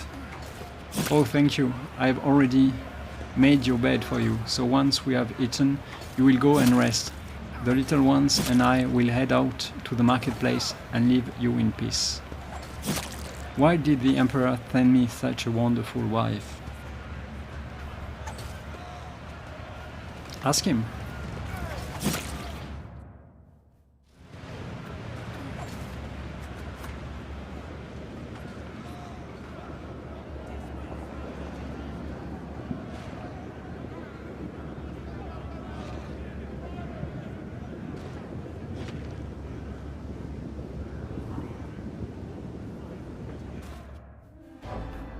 Interesting place. Let's see.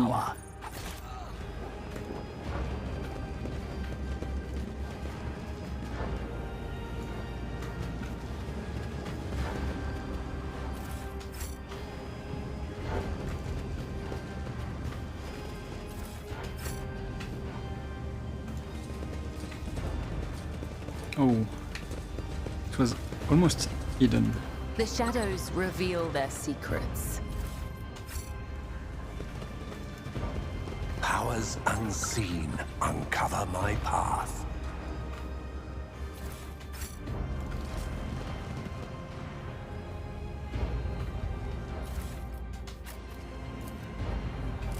Even in a place as dismal as this, people have managed to set up a small altar at which to pray.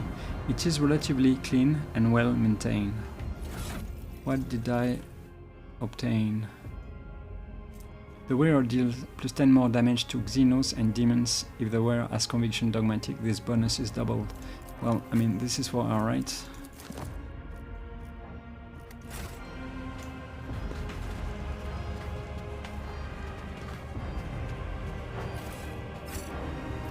Let's go. Nothing's impossible for this old Let's officer. seize the opportunity. It's behind.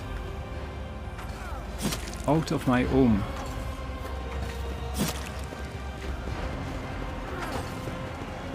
Yeah, I came from here, right? Yeah, I did. Okay, let's find a way to descend. Or maybe. Okay, the goods is over there. It's below us. Wait. Something else?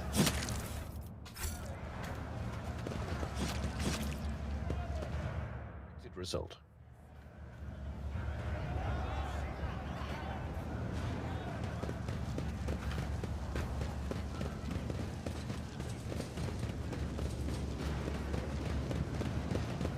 Wait. I tread a path unexplored.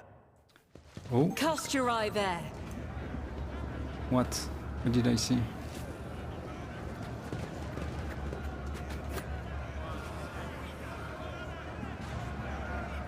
Vegard, Foreman, Severn. The day the Lord Captain wandered into our slum will be remembered in legends. The broad-shouldered man raises a hand in greeting. His old prosthetic creaks plaintively as he takes the weight of his body. The locals and the enforcers call me the foreman.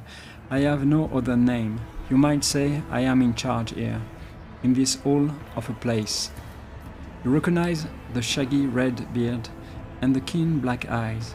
This is the man who was watching you during your encounter with the enforcer and the station worker.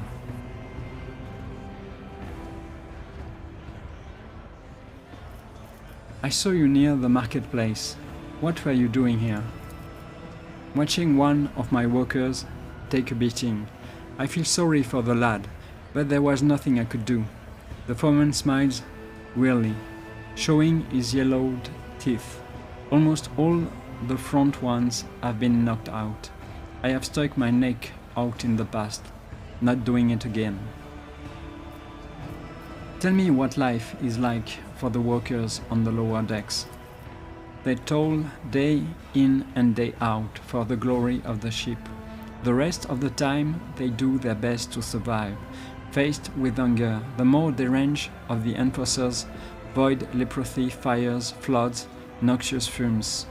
The foreman lists this on his fingers, although he has fewer than nature average to work with.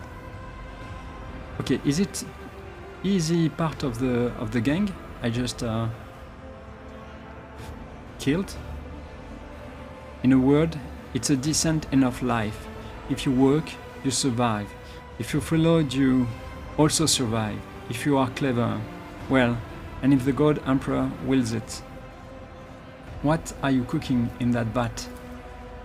Believe it or not, this soup was made from mold slime, and technical drain water has been simmering here in this vat for at least 200 years non-stop. See the growth on the walls over there? We harvest it, dry it, and use it to season the soup. If we are lucky, the smell attracts a void rat, and someone gets to have meat in their bowl. The foreman points a finger proudly toward the vat. It's for those who can't even earn a ration card. I feed them in exchange for services or favors. Sometimes it pays off, and sometimes it doesn't. My people keep an eye out for workers trying to eat 2 bowls in one sitting. One is enough to fill your stomach for an entire watch. Some complain about the taste, of course, ingrates.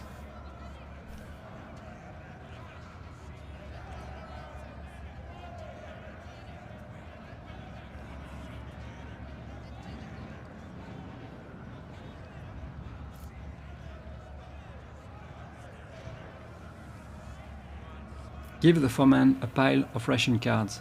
Hand these out to the people. He will know who needs them most. He opens and closes his mouth in astonishment.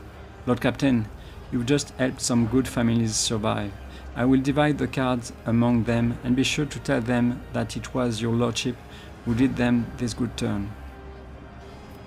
Give me some of that soup. Let my servants see that any food is a great blessing. Oh, I hope I'm not going to regret this. I don't think that's a good idea. Me too.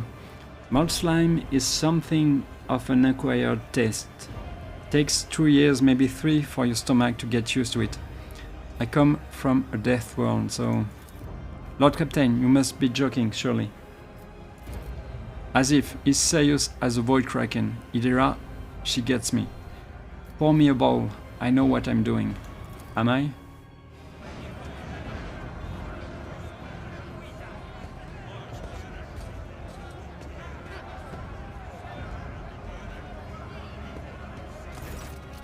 As you wish. The foreman hands you a bowl of hot, viscous sludge.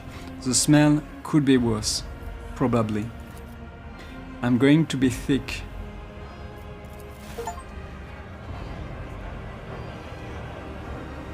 That's it. With the first spoonful comes the immediate urge to regurgitate the disgusting sludge. The eve is followed by dizziness, yet you stoically persist and force a slimy chunk of something indeterminate down your throat. The crowd is gawking at you, wide-eyed. Address the crowd. Glory to the Emperor who nourishes us. This is my ship. Your words echo in absolute silence, which lasts only a moment before the starving poor erupt into prayers to you and to him, tears glistening in their eyes. The Lord Captain himself has tried our food and found it worthy. Remember to be grateful for any nourishment, as it is a blessing. The foreman bellows and roars, while discreetly interposing himself between you and the crowd of ecstatic commoners, who look like they might otherwise swarm and accidentally trample their overlord in a frenzy of adoration.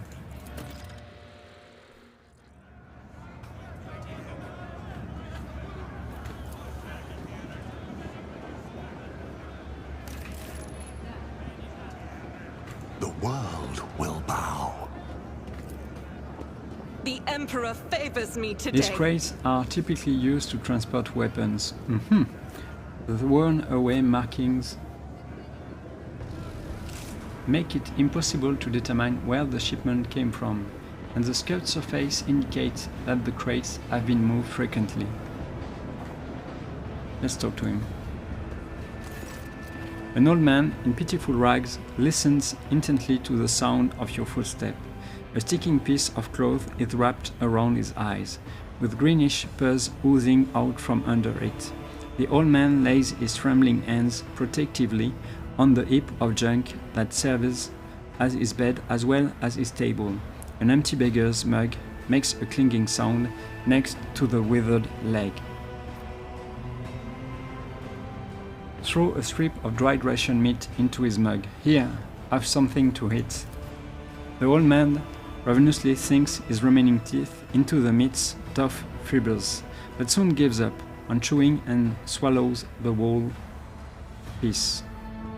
Could this be a true miracle of the Emperor, or is it just another dream? What happened to your eyes?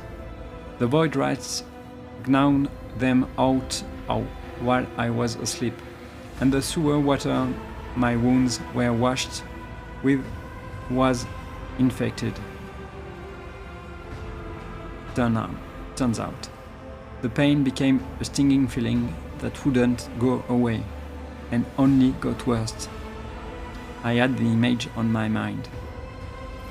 How does a blind old man manage to survive in a place like this? People help me, good people, not so good ones too. He sweeps his withered arm vacantly around the slum. There, next to you. Weapons are usually transported in crates like those. I want to look inside. Weapons? The old man's voice sounds frightened and pitiful. How would something like that wind up in our bottom of the bilge compartment? I am Rogue Trader Severan von Valanches, and you will show me whatever I tell you to show me. Rogue Trader? The old man's face widens in astonishment, and he bows reverently, whispering, I've waited for so long, hoping to one day serve you, Lord Captain. The crate.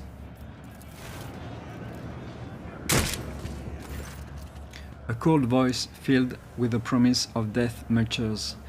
Pathetic fool. That's our secrecy gone right down the shitter. Folks, we're gonna have to make some noise. A common walker, a face so nondescript it looks almost scrubbed off, is aiming a weapon at you. Do we know I am the Rogue Trader? Is aiming a weapon at you that he produced seemingly out of nowhere. Leave no witnesses.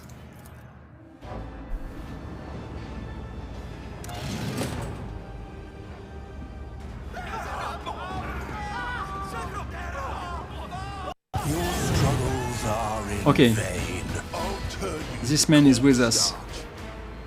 The foreman is with us. Oh, and we are ambushed. Not good.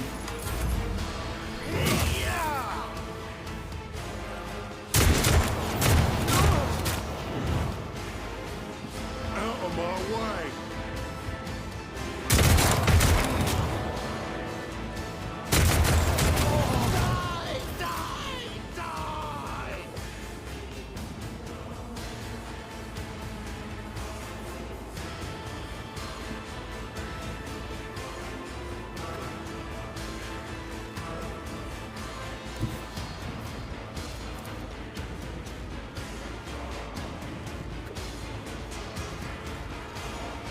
I will leave footprints of scarlet. Or maybe I made a mistake over there. I don't know. The shadows will see it done. Killing brings me no pleasure. Maybe not. I don't know. As the tenants demand. As honor ordains.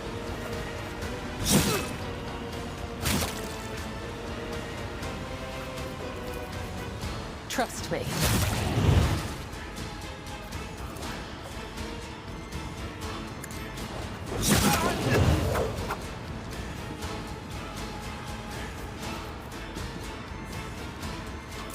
Let's get to it.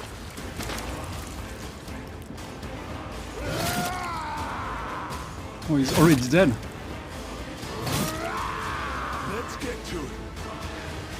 Come on. Don't. Out of my way.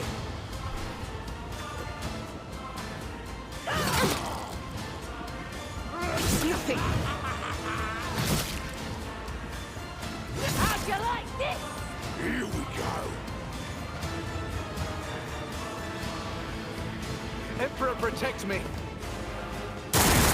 Aim for the heart next time. Okay. My turn.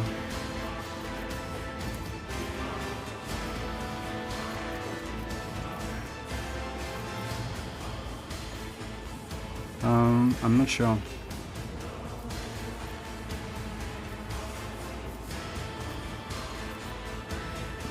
I can go here, so Purpose guides me. I need no guidance.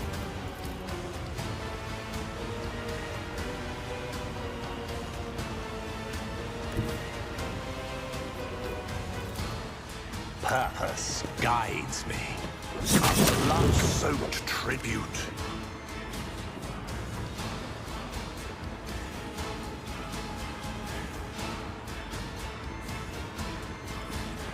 oh, I made a mistake, I think.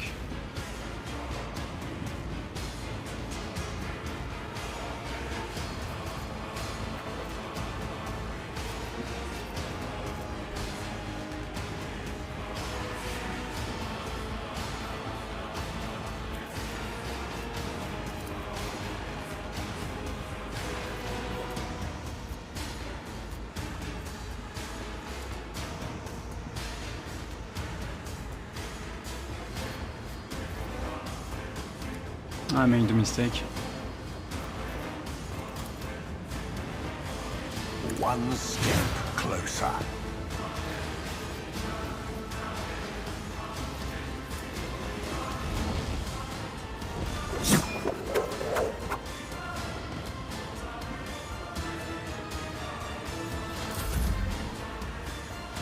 Wow.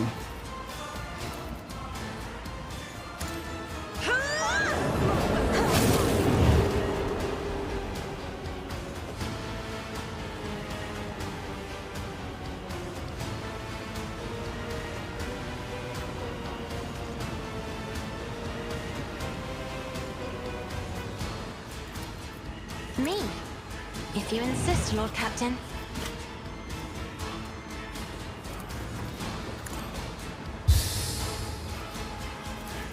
Isn't this a job for the serfs?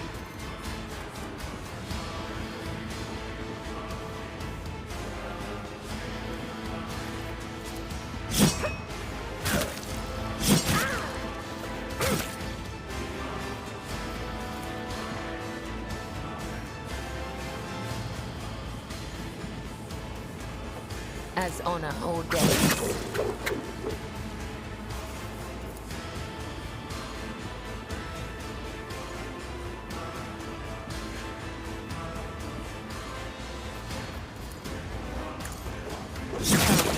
The other side awaits. Finally.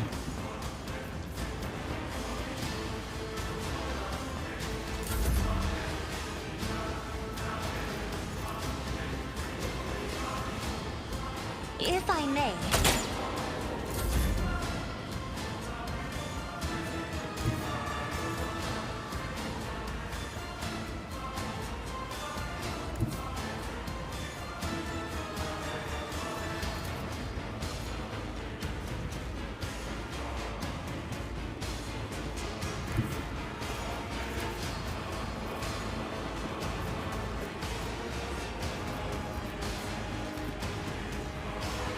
That's actually sound approach.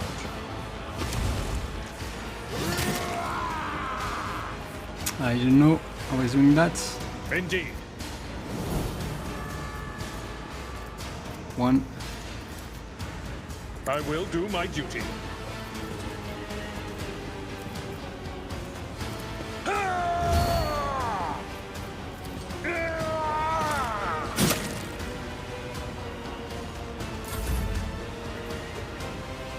Okay.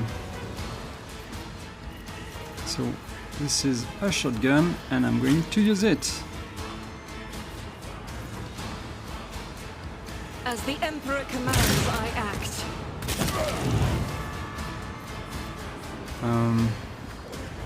Doubt is for the weak.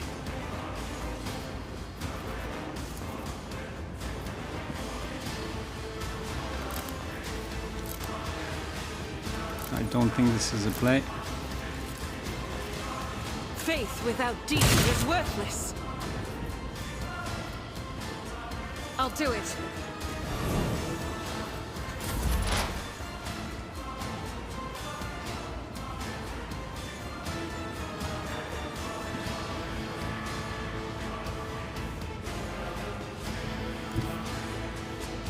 Who is next?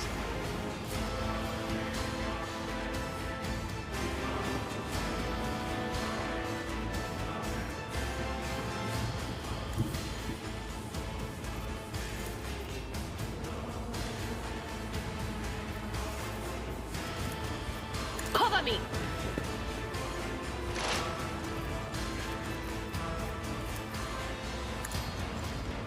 Be gone! Thank you.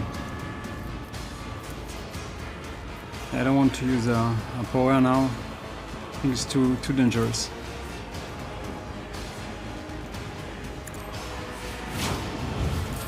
Let's make it quick. Your efforts amuse me. Brace yourself, Abelard.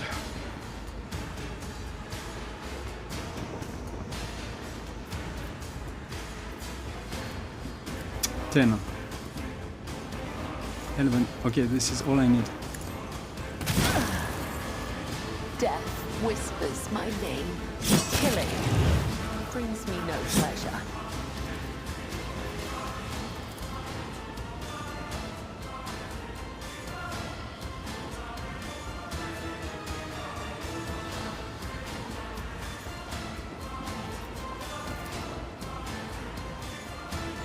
as the tenants. Death is a blessing. Nice.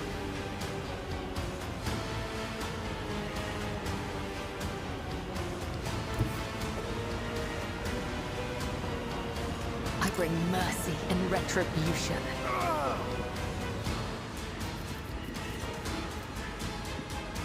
Trust me. I shall not fail.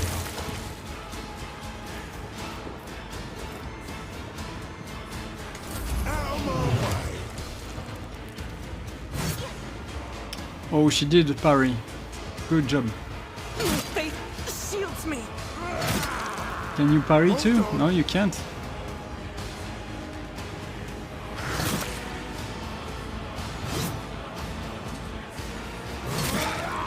Just a minor setback. Okay. Stop.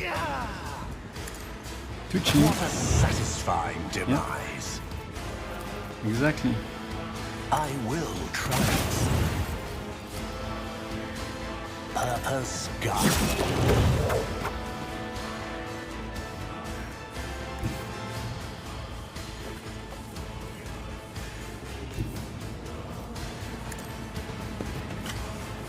Ruin beckons.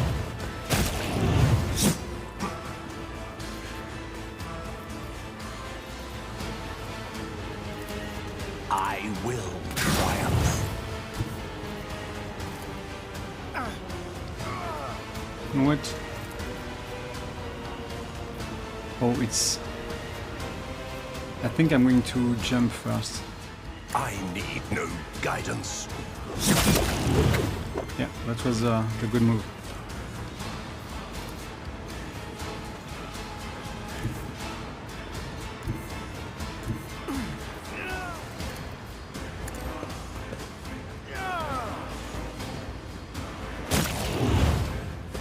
Nice one.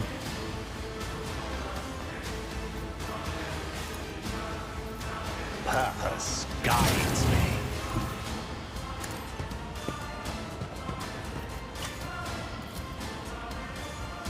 Ah!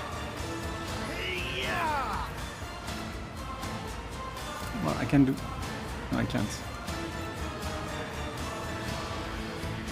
Only one remaining. Yeah, that's okay, right?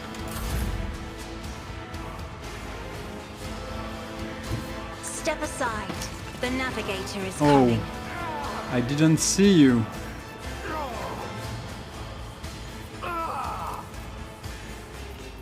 Well, I guess I was okay. I made a mistake. I am a navigator, But not that's a okay. servitor. I'm not accustomed to being ordered around. Me? If you insist, Lord Captain.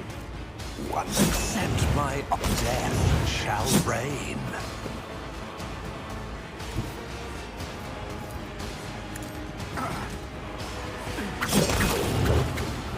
Good. Are you alright, Lord Captain? Those cutthroats didn't hurt you, I hope. The man's prosthetic leg has been shot. He carries his weight awkwardly. What in the throne's name was that? I'm not sure. Perhaps those freeloaders believed in the tales of Nemesis. As it happens, I have complained to that bast, to Captain Frenso, about some idiots who have been painting pictures on the walls, inciting people. And what did he say? I've got everything under control. Had I known it would come to this, I would have nabbed those sod and thrown them into the pestilence pit myself. And now we will be pestered by enforcers to no end. Void damn it all.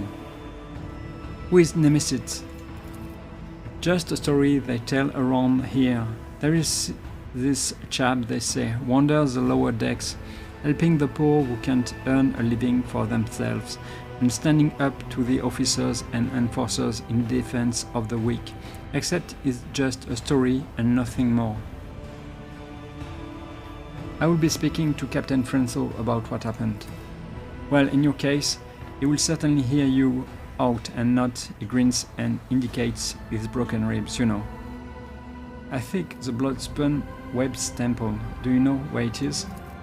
The cultists don't let people like me in their rites and mysteries.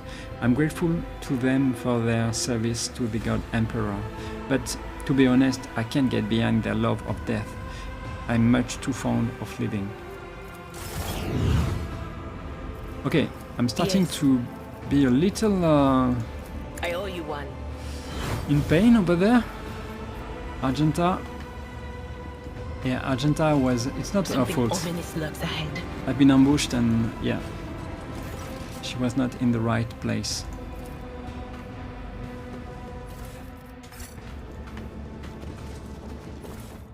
Okay, stolen autocannon. Okay, good, good, good.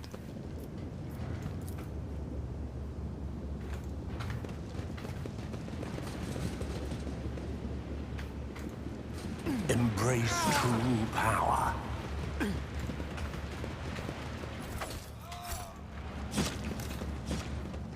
Did I miss something? Let's see on the map.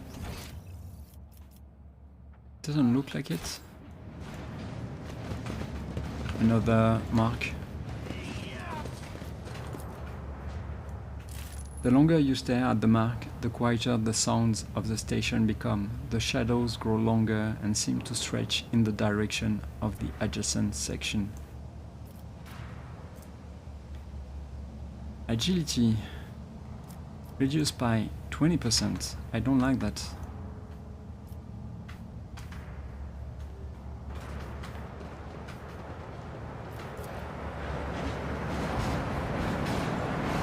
The consequences of a terrible crash of monorail LD 987 half a century ago are still affecting the efficiency of this stretch of railway.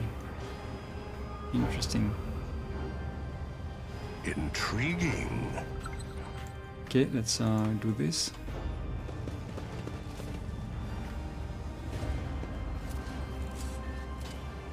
Predictable. A note saying, "Give or gift to the one who sees nothing but hears everything. Then the truth will be revealed to you." Is it for me?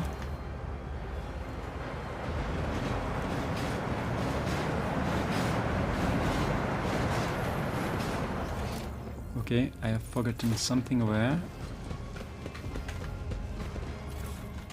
Yeah, without the map it would be very difficult to find everything. Trembles beneath my feet. You can sense the putrid miasma hanging over this place. Touching anything in air would be folly. Okay. Is he speaking about the loot too? Let's go. Let's check the Medicaid. Stop being so bloody difficult. What's that thing the death cultists say? Your time has come, or what have you? No, please, what did I do? Talk about being everywhere at once. How about we take his stuff to the marketplace? We will get to its soup tonight. I will be with you in a minute. Perfection. This man is suffering from a severe but curable disease. One vial of medicine administered in the early stage would have saved him. So it's not possible now. Let's first check over there.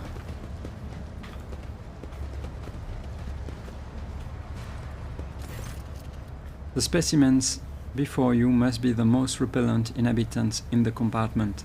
They are covered in sores and bald patches, glistening with pus. Any stench of unwashed bodies brings a tear to your eyes. One of them glowers at you and grunts. What you want? For what crime did you kill this man? Grinning, the leader spits out. For the crime of wealth. That dead bastard had ration and fuel cells. We will trade them for porridge. What are you? Mutants? Invalids?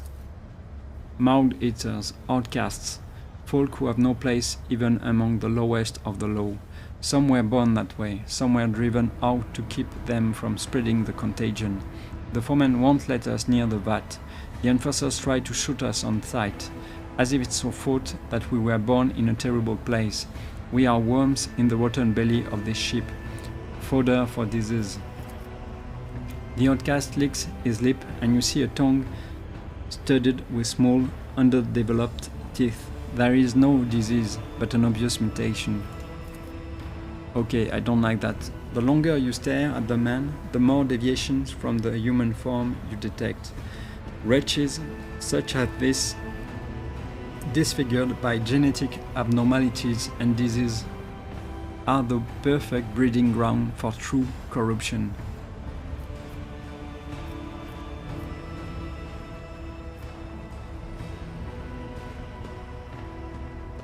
The ship will be a little cleaner without you. The mutant bears the black stumps that are his teeth. We will gut you and trade what you have on you for a pile of scran. Hey, outcasts, come up if you want a share in the spoils. The absurdity of your struggle Oh, come on. me. The masters demand your 5 people before I do something useful? Come on.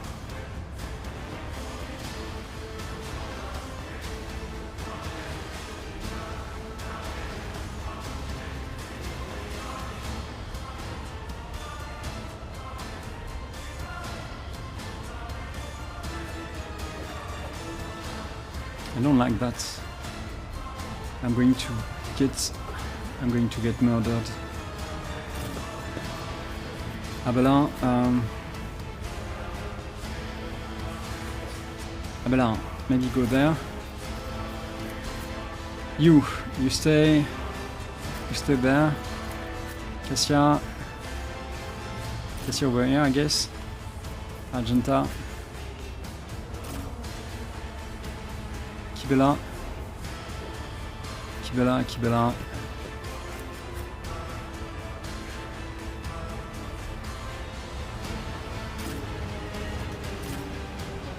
Maybe they're going to for Kibela. It would be good, right?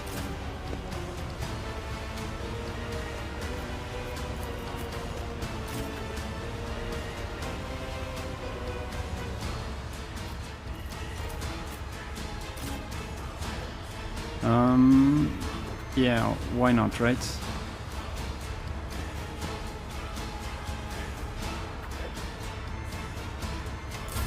Let's go. Serve the ruinous powers! Death to non-believers!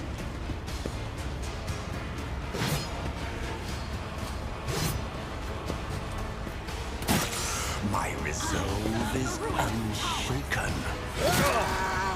Pain and duty go hand in hand. Okay, that's not bad. Not bad at all.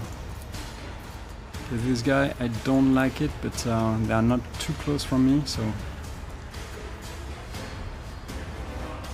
Idira, what can you do?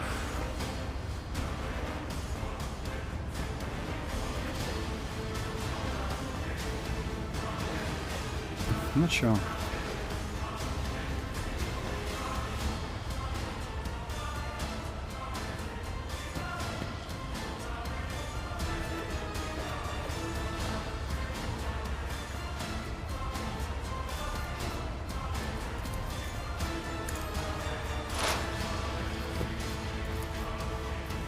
will do. Not bad.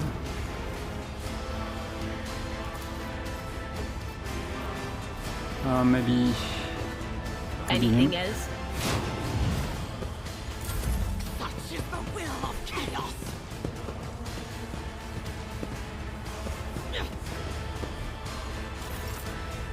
Okay.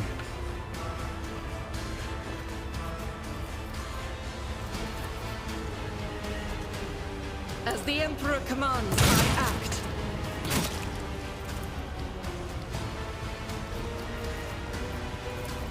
Another one. Not bad.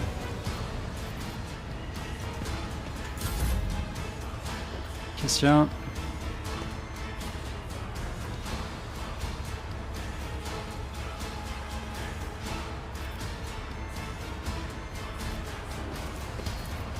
Isn't this a job for the serfs?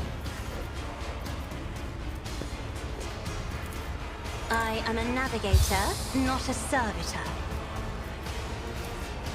Me, if you insist, Lord Captain. Ruins. Accept my offering. I will delight my masters with your demise. I will transcend the flesh, shatter the spirit. No, I'm not doing anything for now.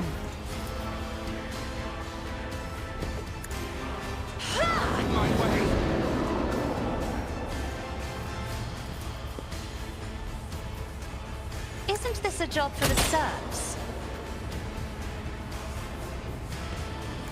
Battlefields are always drowned in scarlet.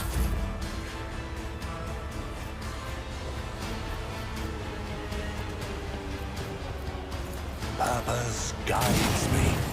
I need no guidance. What a satisfying demise. One step of blood-soaked tribute.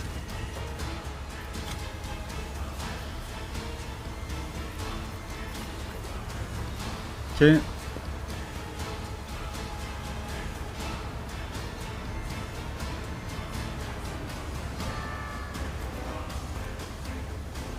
Let's try with this. I will delight my masters with your demise.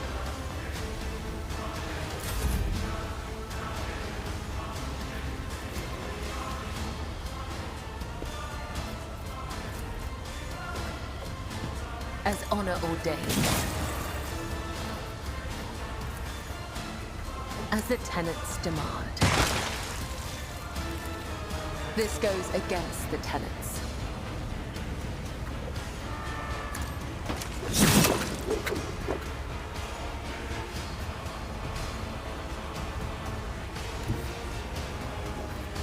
A dance of blades and shadows.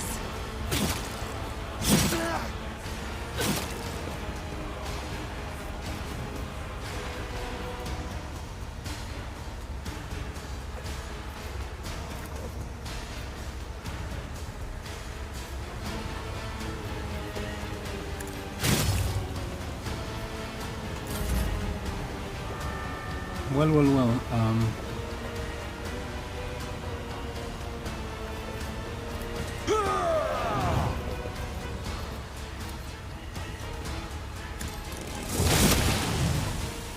Reduced to dust. Okay.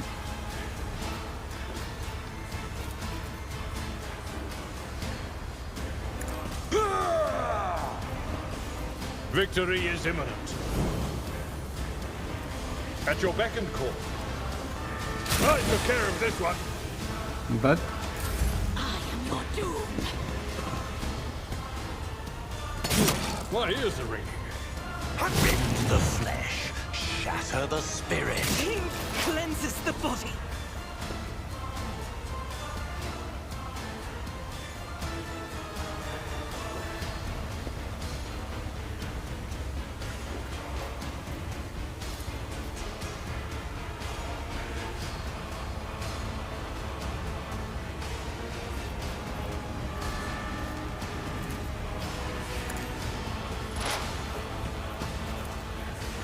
But of course.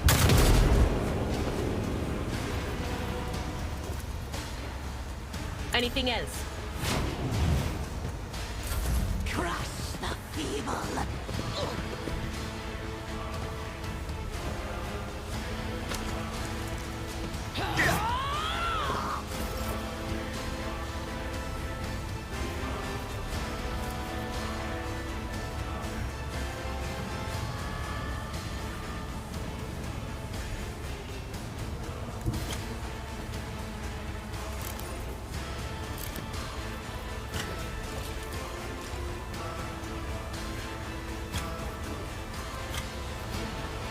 I will bathe this battlefield in righteous oh, I forgot fury. this one. I forgot. I'll do it. Forgot she was here. Faith without deeds is worthless.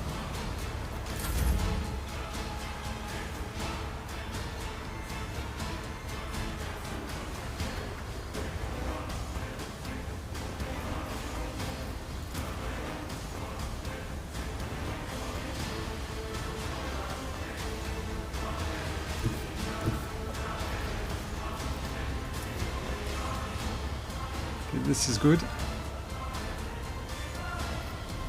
I think I'm going to do this.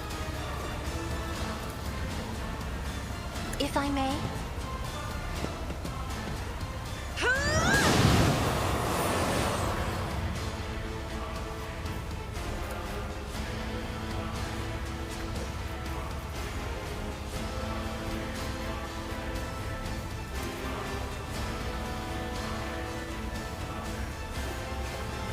I'm not accustomed to being ordered around.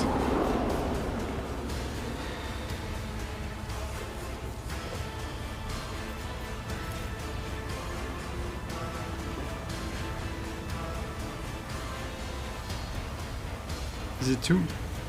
It's 2 AP.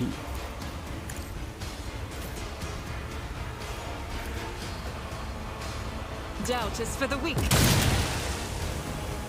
Okay, good.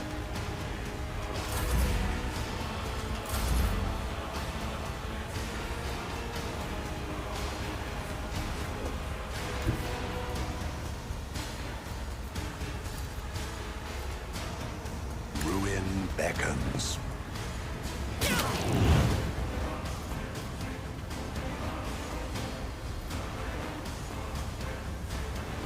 Well, what do I do? I think I'm going to stay where I am. And Kibula.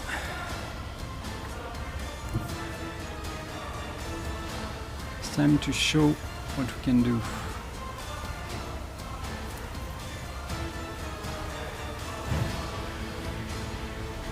As honor ordains.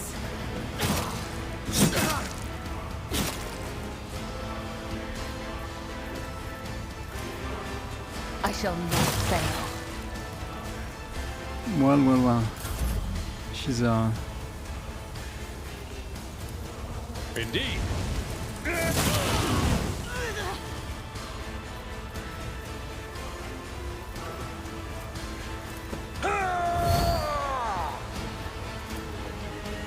At your beck and call.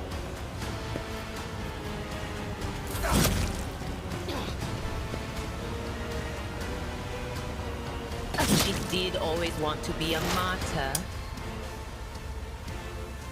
yeah, sorry for that.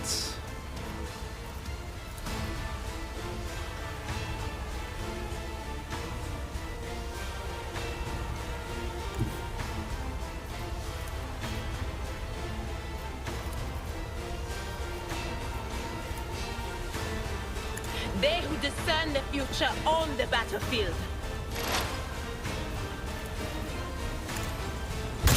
What an unfortunate turn of fate.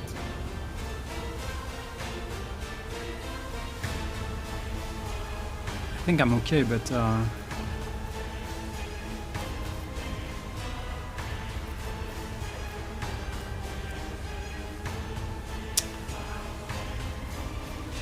should I do this? Let's do this. None will stand against me.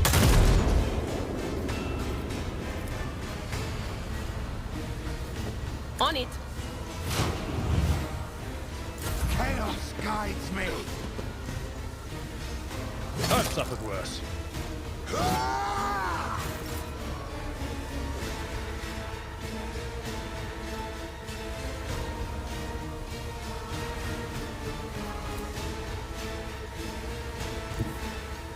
Rejoice in battle!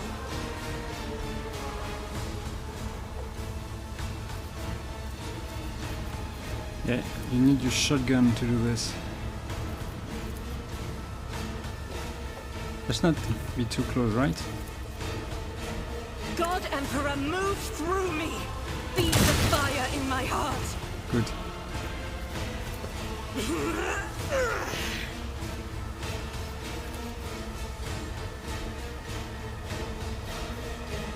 Okay. Could be. Could be. Not too bad, but not enough.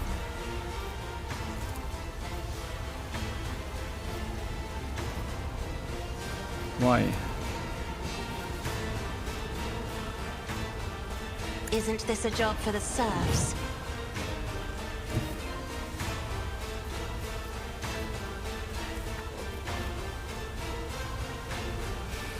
Uh-oh, let's see what I can do here.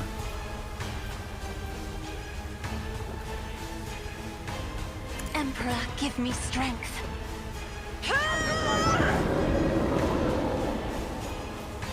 This is good. Me? If you insist, Lord Captain.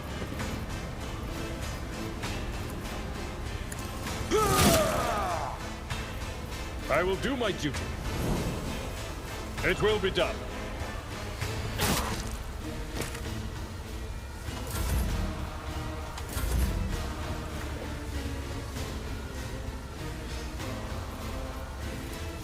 I will. Burn.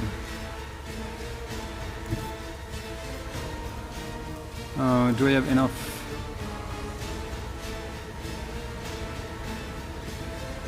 Okay, I can go back.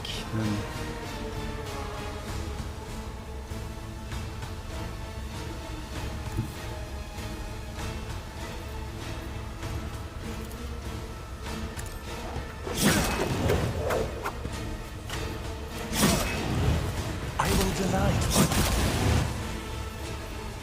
Okay.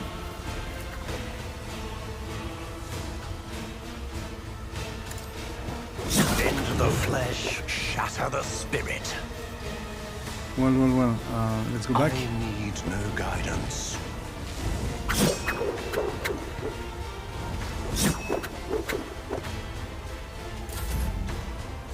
And then let's go with this. Indeed. Reduce to dust.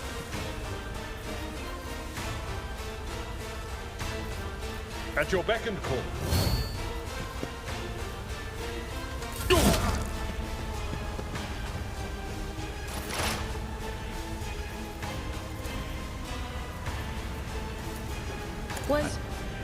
Was I it you? I don't want to use Or- a power. I'm too deep in the fight. Will do. Nice.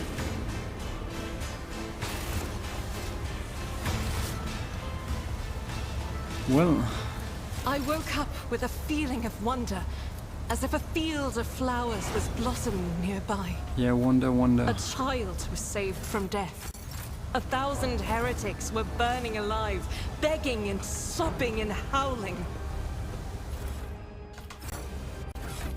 What did I received? At the end of the wearer's turn, they gain temporary wounds equal to the amount of collision damage inflicted by the wearer this turn. Oh, this is for her, that's for sure. And this one, it's not for her yet, I guess.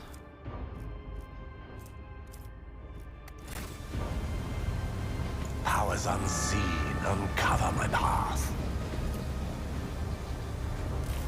The mold is dotted with glandular tendrils of ooze slime. Sick people who are still alive but can no longer walk, or the mold's favorite choice of horse to grow on and suck the last of life's juice from.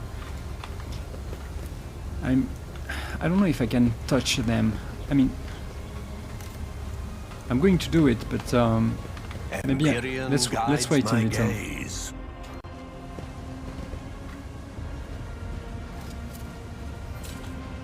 Ruinous favor prevails.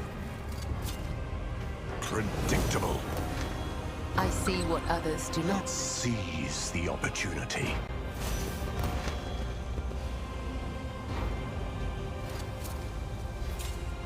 Perfection. Take use. Let's go with take use. Fear. Would he be proud? Am I? What did I found? What have I found, right? So this is good for her, for sure. If won by a death cult assassin, whenever the wearer kills an enemy, the enemy explodes in a fountain of blood. The cells nearby are covered in blood as if affected by blood file. This is good. If won by a death cult assassin, when the wearer gains a stack of blood blessed, they also gain plus 10 toughness for 2 rounds. Does not stack. Sad. It's sad that it does not stack, but it's still good enough. Maybe Izira, what do you have? Okay. Not you. Maybe you can take this. The user loses all their weapon temporary wounds and increases their melee damage by the same amount for 1 round. I guess it could be useful for her.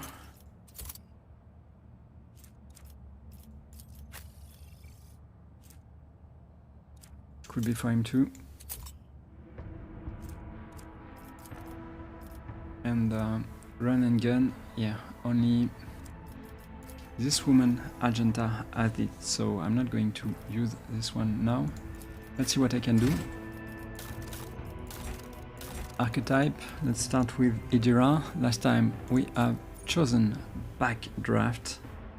Let's go now with intelligence and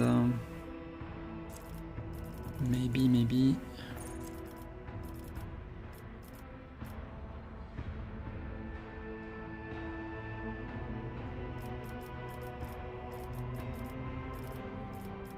Psychic Barrage. Whenever the Psyker uses a damaging Psyker power on targets that are 6 cells or further from the Psyker, the targets suffer an additional +4 damage. Okay.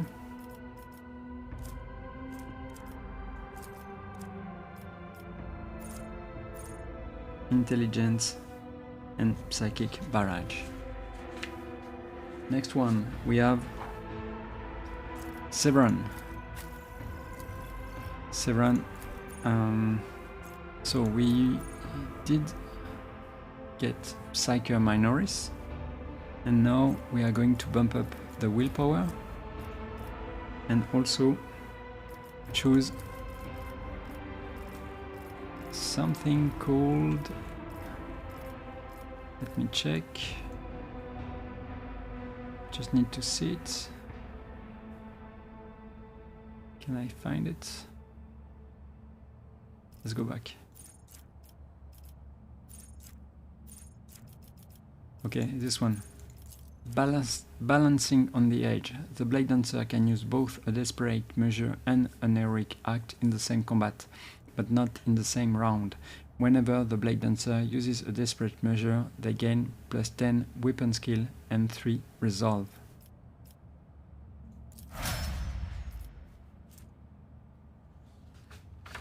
Next we have Argenta. So let's go for the big guns we are going to take. So before we took Swifty Slaughter. Let's go with heavy weapon proficiency. I'm not going to use it now, I think, but it will be good for later. Heavy weapon proficiency. And let me see. I think I'm going to go with Law Imperium.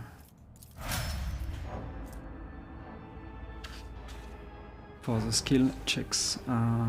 Abella. Last time we took ramming speed and now we are going to take perception. Let me check. No agility for sure. Strength. Maybe perception. And let's go with with dual weapon combat. The attacker can attack with a second weapon in their current weapon set in addition to the usual one attack per round. This attack suffers a minus 20 penalty to weapon skill and ballistic skill and costs +1 AP more. Okay, I'm taking it.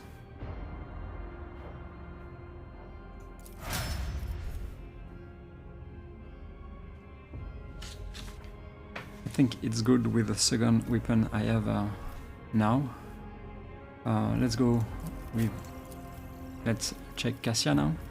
So last time we took Undam the Sea of Souls, and we are going to choose now Fellowship and what? Pass and Scathe. If the navigator's perception is higher than their agility, their dodge is calculated using perception instead, and that's the case. And last but not least, Kibela. So last time we choose the same as Seren. No, not the same. Charismatic training perception, and it is used to bump out perception.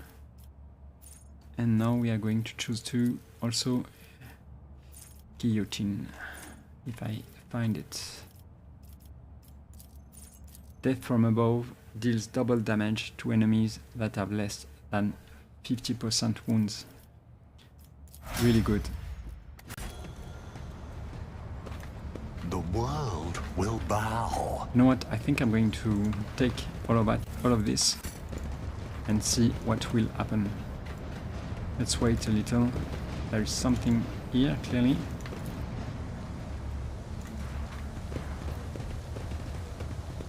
Scrap of rotting flesh fall from the bleeding man's body, exposing maggot-infested wounds.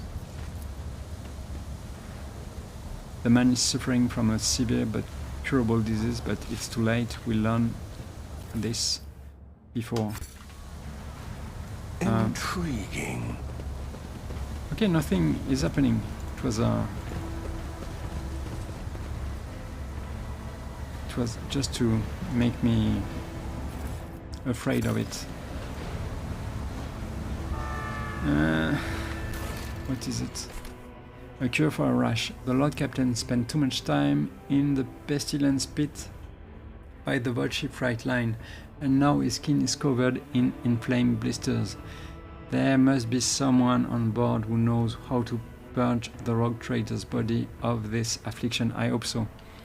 But is it because I have interacted with the loot, or is it because I have spent too much time here? Embrace true power. So what is it?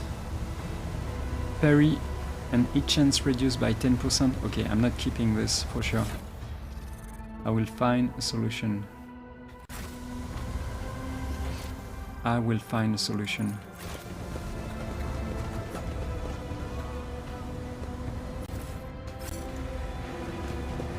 Let's talk to the lady.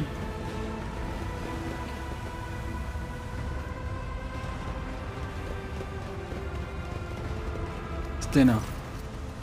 A figure in decaying tatters is rocking to and fro, muttering indistinctly in several different voices, occasionally breaking into hoarse laughter. As you come closer, she freezes and turns slowly to look at you. An ugly, rusted mask covers her face. Are you here to take Stena to the other side? No, no, no, no. You're just wandering around in the dark, looking for the light, but it's nowhere to be found. Do you really not see it? Who are you? Old Zdena. Zdena the outcast. Zdena the mad. Zdena the disaster. Zdena the curse. Zdena the spurned. The woman hugs her arms to her chest and starts cackling loudly. Broken chains clink at her emaciated wrist and neck. A ghost of the past a shadow of the present. Only the Undying One knows, he alone. What is this repulsive place? Do you live here? The woman scratches her neck nervously. You note her deformed fingers, ravaged by some unknown disease. Here, where the unfortunate meet their death. Here, a dumping ground for the bodies of those the Undying Ones reject. Here, where pestilence dwells, Zdena welcomes them all, talks to their ghost. Here, where Zdena lives, yes, that sounds right. You talk to ghosts? You can't hear them? Zdena points somewhere off to the side, laughs, then stops herself sharply. They don't like it when people come here. Lord Captain, this woman is clearly ill in both spirit and body. Best to leave her be. But there is a mark close to her, so I'm not going to do that. Her colors are all mixed, smudged, poised to reveal a pure shade of madness, and yet scarlet threads separate these trembling patches, preventing her from losing herself. What are you? Why are you wearing chains and a mask? You haven't escaped from the enforcers, have you? She's wearing chains and a mask. Yeah, you can see that. Ah, these gifts they are. The chains cling to announce Zdena's approach, for others to hear. She slides her disease-darkened palm down the rough, rusted metal of her mask. They hide, fearful of becoming like Zdena, afraid of losing face. There is a blood symbol next to you. I have seen such marks before. Is this another part of the song of trailing blood? Zdena bursts into hysterical laughter. Oh yes, the song here. Listen, listen. The woman starts chanting hurriedly. She wandered an eternity in dark, yet was consoled. Web foretold, Undying One's blood secret glowed, a light to guide a faithful fold. But threads must end, and so the spider did that which was owed, a life and death to ship bestowed. She laughed again. And you will see if you learn to see. Look into the darkness. Look, peer into the darkness. I cannot fathom what I am meant to see here.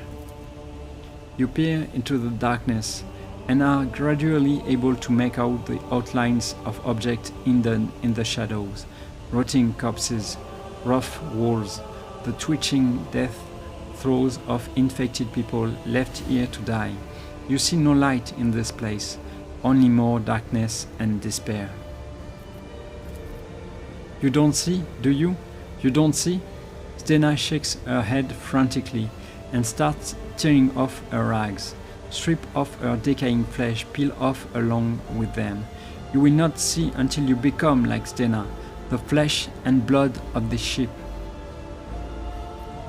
How do I become the flagship's blood? Oh, Zdena will show you, and you will see the true light. Come now.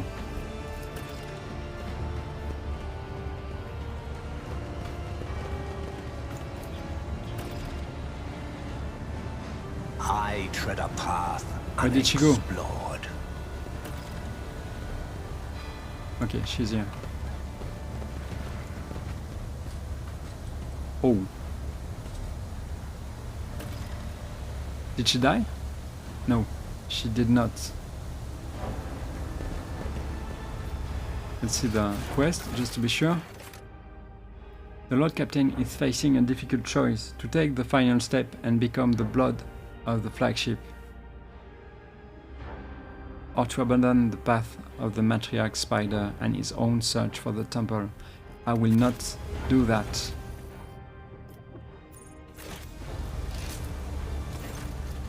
The rotating blades promise nothing but a senseless and brutal death.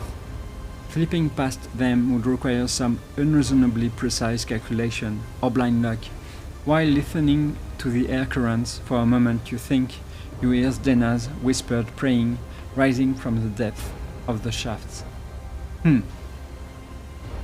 So what I am going to do? He wants more power, and he will do everything he can to find what is behind this rotating blades. So if he has to call help, he will do it.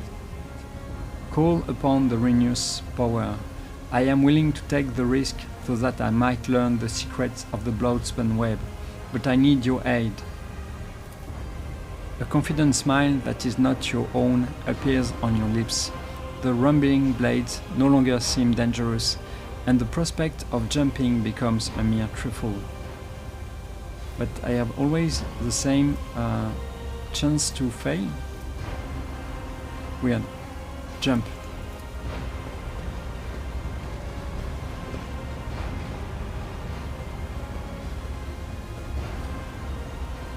Put your life in the Undying One hands, Dominion 7.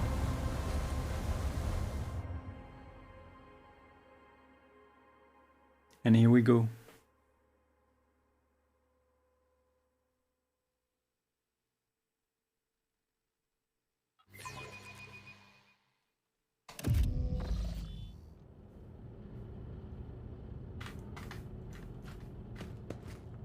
Let's seize the opportunity. I hope I'm not going to fight anyone over there, otherwise it's going to be quite difficult. Athletics, do I do this? Ruinous favor prevails. Good.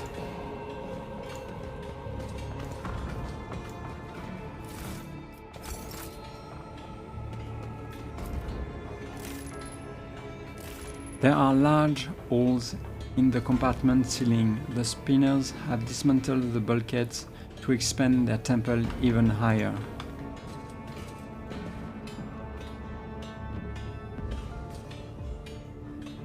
Oh, I can go there?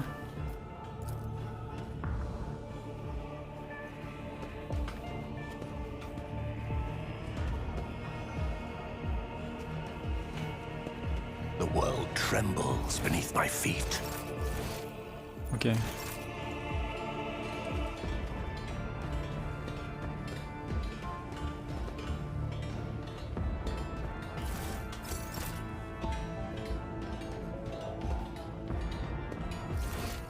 I think it's below, right?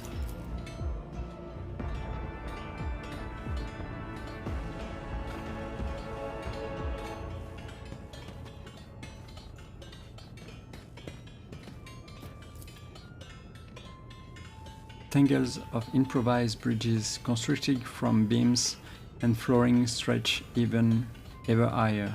Not unlike a web, the temple is growing as if it were a living organism. Do you hear the flute?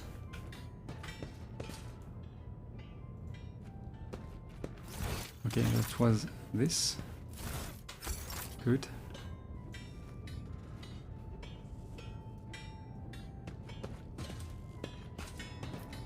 Go down.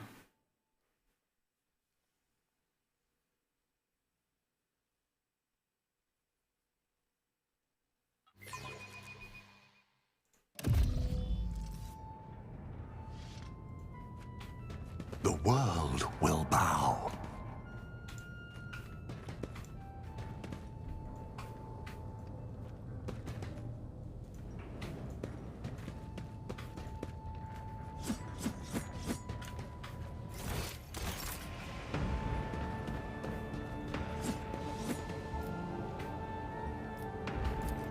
Triumphant, as always. Not bad. There's something over here, right? Embrace true power.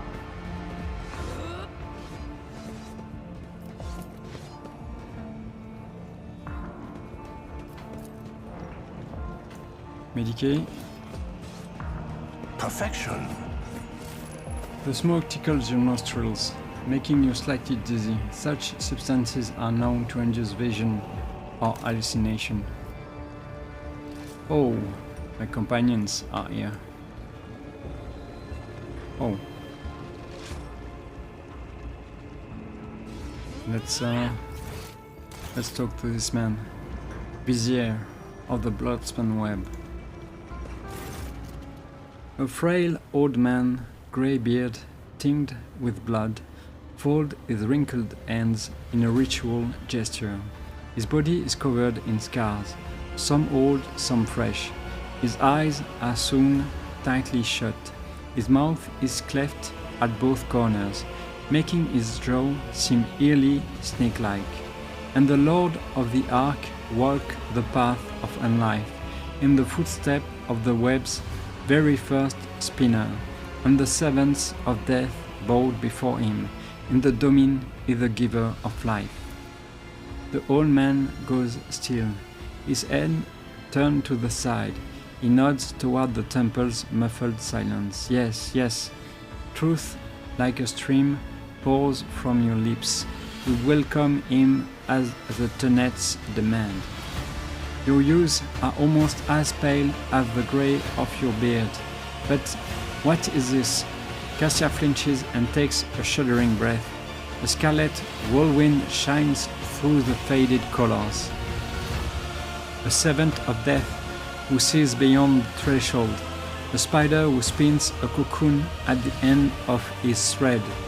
Idira shakes her head and clutches her temples. Sorry about that, it just came over me.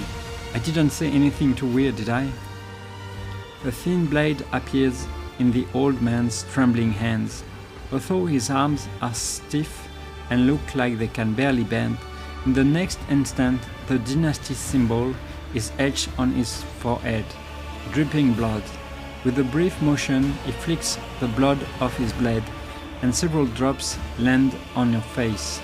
The Bloodspan Web welcomes its new lord. I am the Vizier. For many years we have waited, and now you are here. The Vizier. We have waited, whispers echo his words from the shadows. Why is it you invited me here? Death whispered your name and commanded us to honor you with a sacred ritual, but only inside the temple can the spinners perform it. The Vizier is suddenly distracted by someone invisible and nods toward empty space. Yes, we are glad he has reached this place. We are glad to serve. What do you mean? You have waited for many years. It was not so long ago that I made my acquaintance with the cult. As I dwelled into my divinations from the flesh and blood of the departed ones, I turned to a relic most ancient and priceless. It is his tarot, inherited by the cult from the matriarch Spider, who spun the first thread. One of the readings I did back then, I still had the strength to leave the temple and usher souls on their final journey. That was when, in the intricate tangle of destiny, I glimpsed our meeting. But when we would meet, alas, was not revealed to me. So we waited, year after year, and now the hour has come. You sense a strange disturbance around the Vizier. It is similar to the one that appears around Kibela, but stronger. He is not a psyker, or else he is such a powerful one that he can conceal his gift. However, the psychic potential is definitely higher than that of an average mortal. There are people like that in the Imperium, undiscovered by inquisitorial hunters. They live out their lives as individuals with a reputation for having strange things happen to them on occasion. Perhaps this decrepit old man is indeed capable of gleaning something more from the Emperor's tarot than just painted picture. Vizier, is that some sort of title? It is the name we give to the first spinner, the one who has learned the wisdom of the tenets of the web in order to lead others. I may have a duty to instruct and spin bloody threads, but in all other ways I am as much his servant and yours as anyone else in this temple.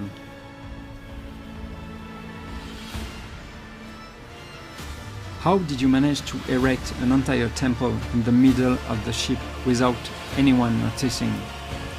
Followers of the cult once inhabited the tunnels between the base bulkheads until the threads of fate were tangled and a domain of ages past gave us this compartment.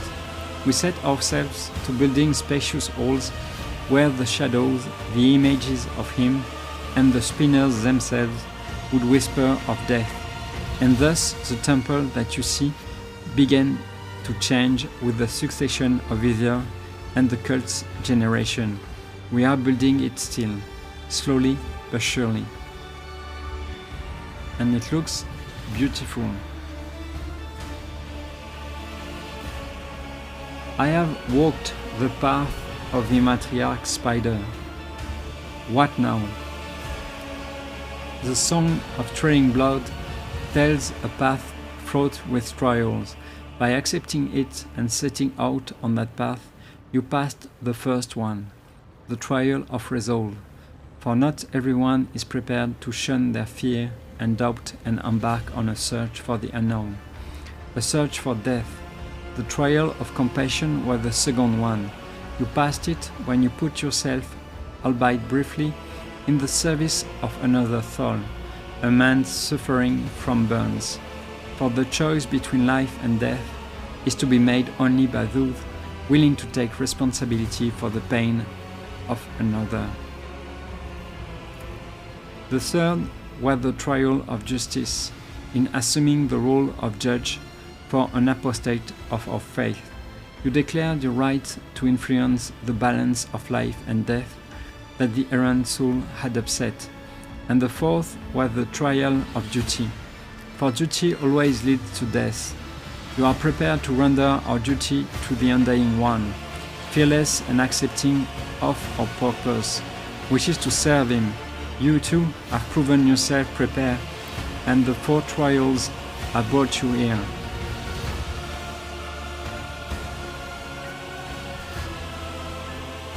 The path I have walked has helped me understand myself better. For the tenets teach us that the lesson learned is in itself the supreme reward for one who is open to self-discovery. The Vizier soon shut eyes seem to peer into your face, studying it. Then he turns away and speaks into empty space again. Peace, my brother. The time has almost come. Who is it you talk to all the time? The Vizier turns his head as if looking around the temple. I see echoes of those who came before us and those who were with us, but have since crossed over to the other side. My brothers and sisters raised by the cult. I hear them from beyond their death. They share their wisdom. I heed them. The other spinners, they hear not, for that burden is mine to bear. I see your eyes are soon shut. Are you blind, or is that another of the cult's rituals? I have sighted for much of my life, until a disciple of mine violated the tenets and I realized just how blind I had been. A lesson, but a bitter one. To look with one's eyes alone is to be easily fooled, but the earth cannot be lied to. Such is the truth, and such was my choice. I sealed my eyelids with the gaze of true sight. Now I see more and better. So this entire conversation is another test, I imagine. A smile graces the Vizier bluish lips. Oh, what's happening?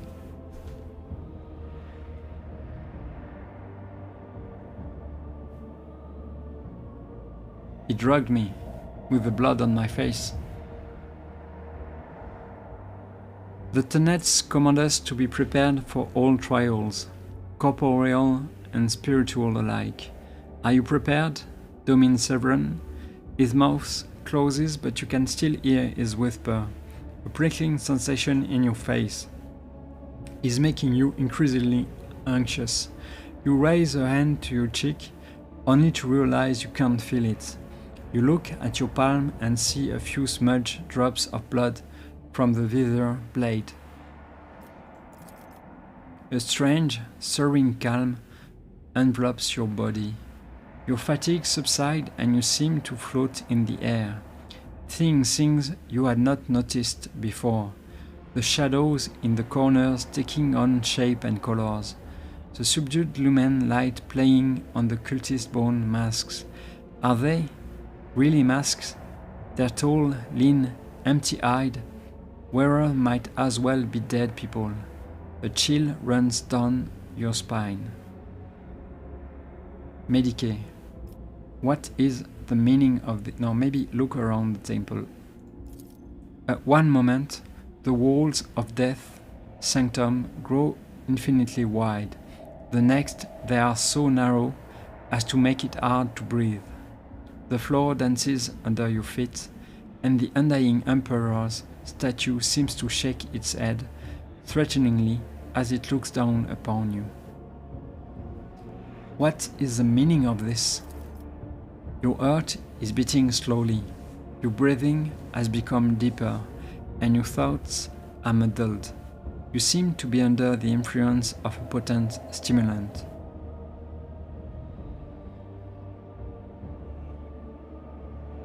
You poisoned me somehow, did you not? The wither nods meekly. My blood is infused with a concoction taken by those who follow the thread. It is sacred and harmless to us, but you it befogs and afflicts, and yet, Domin Severin, you have grasped that the mind may fail the body and the senses. This was the trial of spiritual acumen. You have passed it. And what happens now? That is for you to tell me. You look at the vizier, and his trembling frame seems small and insignificant. A single step is all it would take to crush him. But the visions are starting to wear off, and now the old man towers over you. The keen gaze of his sealed eyes is studying your every movement, waiting for a response. Now you are going to initiate me as a servant of death. The servant of death is the echoing whispers from the temple, and the vizier bows his head reverently. You have become the blood of the flagship. Now you will become one of its faithful servants. We may not name you a spinner, for a spinner's thread demands the forsaking of one's previous life, but the blood-spun web will still accept you. The tenets allow it, but only for a domin who has followed the trailing blood until the end.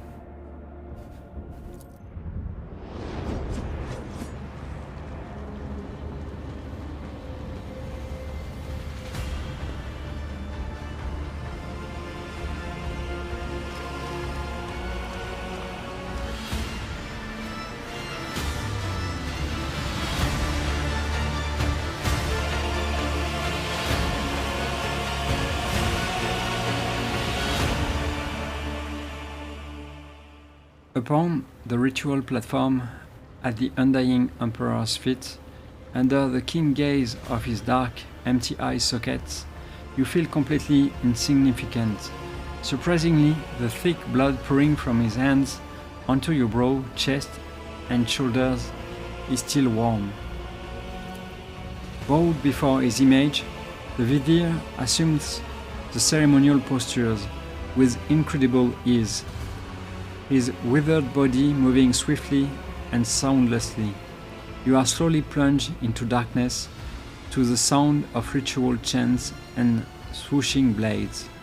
Amid the noise of splashing blood and the cultist whispers, you hear the words, "Death has spoken your name, Domin Severan.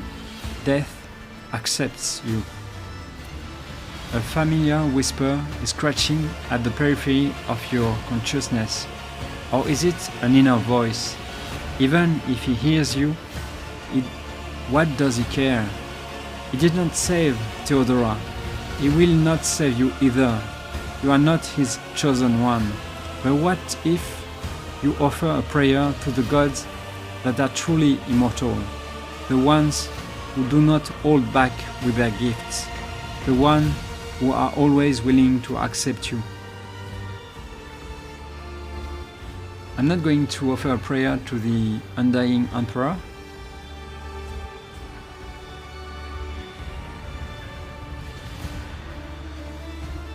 I'm going to whisper words of corruption. Whisper words of corruption. The words of corruption fill your consciousness like rotting pus from a lanced abscess. A whisper of approval gurgles and purrs inside your brain. The blood streaming down your face becomes sweeter than honey.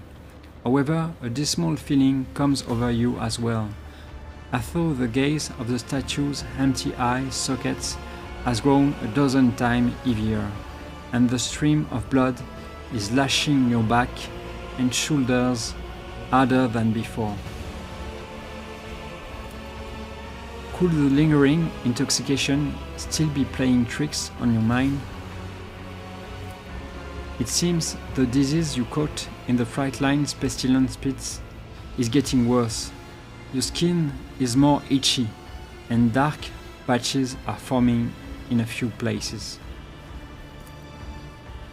Vizier of the Bloodspan Web says, the Vizier's voice grows suddenly thunderous and snaps you out of your reflection. Death has accepted you, Dominion Severan, now and for all of time. You are the Blood Warden and the Undying One's most venerable servant. It felt as if the God Emperor was watching me. To many, it comes during their time of service, in images of blood and whispers from the shadows. But remember that those are mere visions, for true death will not come for you until your time, and it will take your soul gently in its bony hands. So the ritual is complete? The ritual is complete, but you are not. The Vizier gestured for one of the cultists, who is carefully holding a strange garment, to come closer. For years, we have maintained fealty to the Domini. We have collected sacred symbols and relics. You are the first in 3 generations of lords and ladies to grace this sanctum, and the first of them all to be initiated so. We are grateful. We are uplifted in spirit. Hear our exultation and accept the gift of a vestment sewn from the bones of his faithful with the threads of death. The cultists whisper prayers to the Undying One as they help you change your clothes and regain your faculties.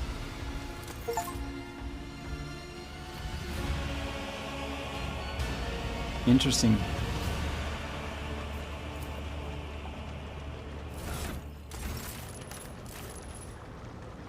A crimson torrent flows from the statue's hands, a symbol of the countless death offered up in his name.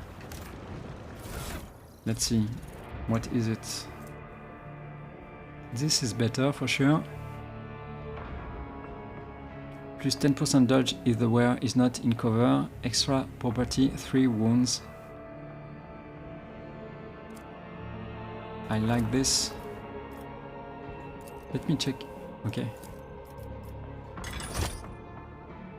But this one was not bad. This one was not bad. But yeah, this is better.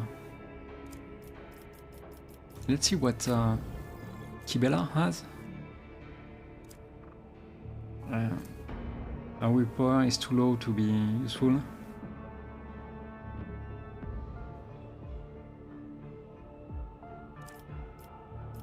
But I will keep it for someone else. What can you do with this? No, this is not better for her. I think yeah, I'm done with this. Bloody pacts. Yeah, I will check this later on.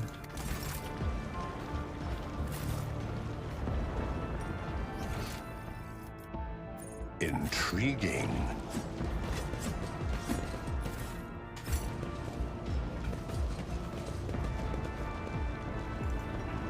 Let's check the map a little. Okay, let's talk to the vizier.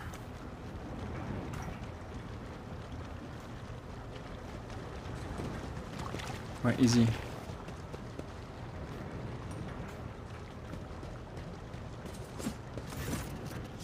The vizier's head trembles with the infirmity of age, and his lips utter barely audible words, meant for those only he can see.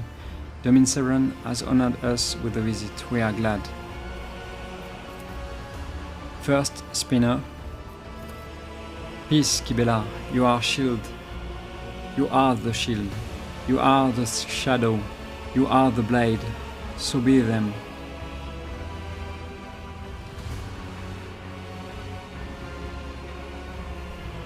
Your tradition and rituals are rooted in blood and death. Many are frightened by that. Many are blind even with their eyes wide open. Thus spoke the matriarch spider. People look at things without seeing their essence, which make them easy to beguile or frighten. We adorn the tunnels with the bones of the righteous, that they may guard our faithful against corrupt deeds and thoughts. We use the blood of the unholy ones for divination, so we may see danger. The blood of martyrs is our wine, for their suffering makes us stronger. People are afraid, but only because they see death at the end. Death, however, is a beginning. It is life and duty and oblivion. Death has many facets. That is its essence. That is its beauty. What are the tenets of the Bloodspun web? I want a clear answer. Every thread ends in death. The vizier falls silent. I thought those words have explained everything. Then he nods toward empty space. Yes, I see he is still full of questions. Let us give him answer about our ways, my brother and sisters. What is your supreme commandment? To give and receive death, and to fear no twist or turn of fate. One who is afraid of death is already dead in their soul, waiting for the end, afraid to accept the inevitable. A life of fear is disgraceful. The true service is in dedicating oneself to death with no regrets.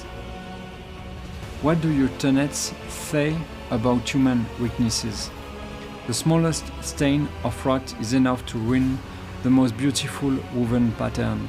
Weakness is a gateway into the soul, one we hold open for new failings. It is born of desire. Kill your desires, and your weakness will die along with them. The followers of the web are skillful fighters. What is your secret? The vizier smiled gently. I cannot share the full wealth of my knowledge, for it has taken me a lifetime to learn. But I can share this foremost lesson with you. Be guided by reason, not fury, when you fight, and seek no pleasure in killing. That is all you will win. I see. The vizier is once again distracted by the empty space to his left. I will take my leave now. We will meet again, Domin, when the threads of fate weave a bloody pattern.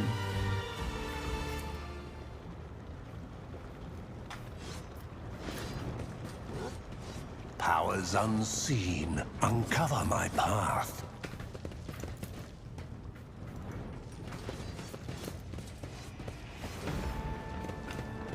Attention to detail I is knew. the key to success. Yeah, thank you, Abella.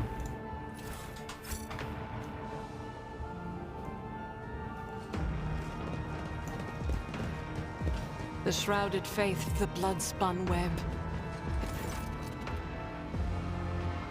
A spiner, his face covered in carved, blinding glyphs, makes a respectful gesture of invitation. Let me show you the way, Domin. The way to what? The spinner points his finger upward at the ventilation shaft through which you reach the temple the first time. The path to where the lay people dwell is complex. Web-like, let me show you.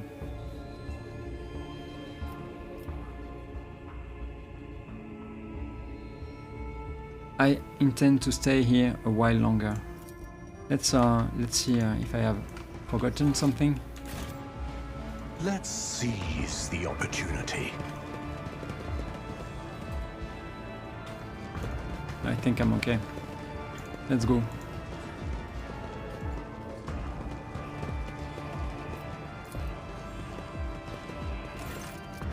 The spiner, yeah, we know about that. Take me to the enforcer in charge of the Frightline hub. I have business with him.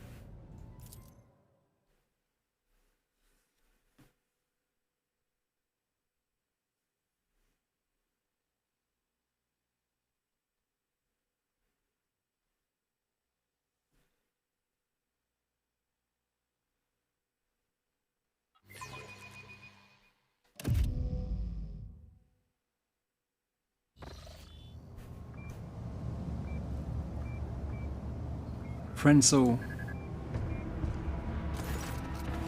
Captain Frenzo has acquired a few wounds since your last conversation. Half of his ear is gone, and you notice that he is wearing blooded bandages under his uniform. Seeing you, he quietly injects himself with a stimulant and straightens. How may I serve you? How may I serve you, Lord Captain? Were you in a shootout? Yes. There has been a raid on a local gang. We have finally cleared out the scoundrels who were smuggling goods to neighboring compartments. No one escaped. Frenzo permits himself a brief smile of grim satisfaction.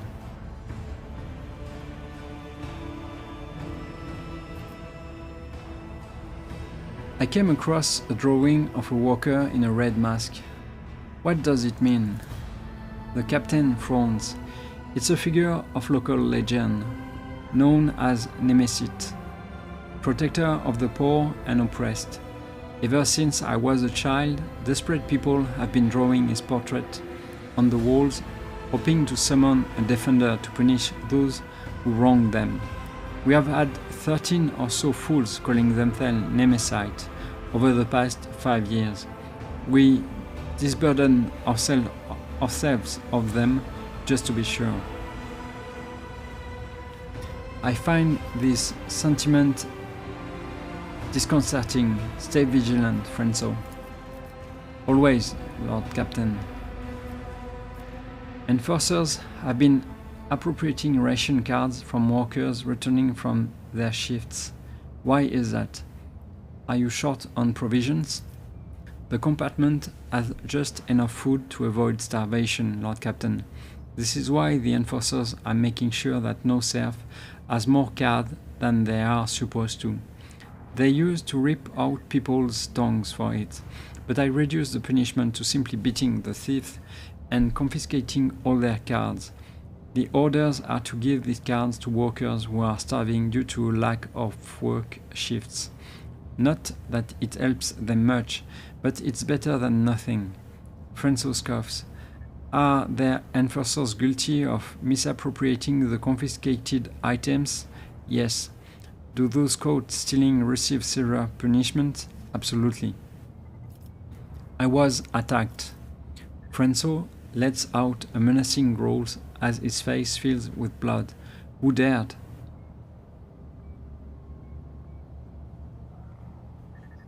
I am only going to ask this once. How did wretches, because I have been attacked a few times. I am only going to ask this once. How did wretches from the lower decks get their hands on a crate of autoguns? Autoguns? Purple spots appear on his face. Warp, take me. They couldn't have bypassed the security of a munitions train and walk away with the cargo without help from someone in the enforcers. I executed one reprobate who was trafficking in weapons not too long ago, but even that moron wasn't so greedy and stupid as to arm the rebel with autoguns. So there is another who dishonors the enforcer's uniform. I will find the maggots and shove their head under a passing train. The foreman believes that the people who stole the autoguns are connected to Nemesite. The foreman, you wouldn't believe the kinds of thugs he welcomes at his vat. I agree that sympathizers of Nemesite's anarchic cause may be involved in this outrage, but I don't trust that foreman character. He knows everyone in the bay, he sees everything, but he never informs on one of his own. He only complains about problems I am already well aware of. I encountered mutants in the Pestilence Pit. They seem to be under the influence of unholy powers. You went to the Pestilence Pit? Yes, and I got a rash for it. You into the Pestilence Pit? Franco stares off into the distance as he speaks. Pardon me, Lord Captain. I just can't even begin to find the words I would use if I had to tell the Master-at-Arms that you had perished in there. He rubs his temple wearily. The enforcers do regular checks to see if there are any dangerous blight stricken. If there are any dangerous black-stricken rejects hiding at the bottom of the bay. I implore you, Lord Captain, leave this job to us. There were thieves in one of the technical rooms. I have already dispatched them. Thieves. I just had an enforcer hanged for dealing with a local gang. I had hoped that the lesson had been learned. Franco winces as if from pain. By the Emperor, Lord Captain, why must you be so unconcerned with your own safety? It's our duty to find and shoot lawless scum. Throne, you are going to become the best enforcer in the bay at this rate. I have finished inspecting the bay. The captain raises a wary eyebrow. Will there be any orders based on the inspection conclusion? Okay, let's check this. What is it? Okay, this is the thing I'm going to lose if I choose this answer. No, I'm not going to give workers everything they want.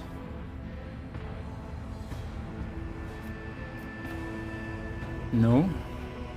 Only harsh measure will bring order to the bay. Establish an execution quota, strip all corrupt enforcers of their rank, and burn away all crime.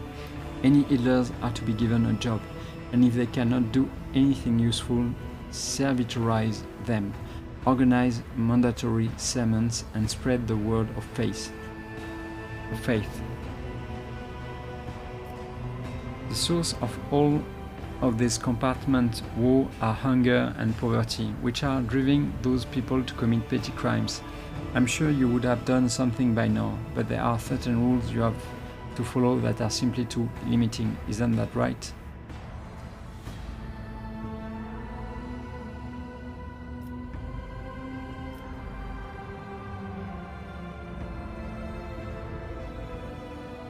Let's try heretical, I think. The source of all of these compartment woes are hunger and poverty, which are driving those people to commit petty crimes. I am sure you would have done something by now, but there are certain rules you have to follow that are simply too limiting. Isn't that right? The captain threw up his hands. We are hard-pressed for resources, your lordship. Provision, medicine, and fuel are all being funneled to bays that house more valuable crew members.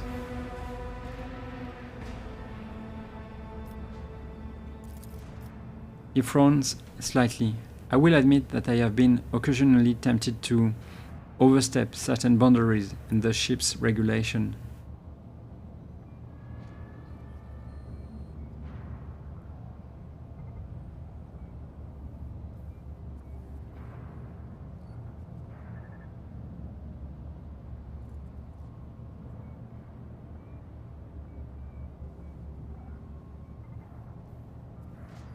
Let's consider these two problems: not enough food in the vat and too many starving people around it.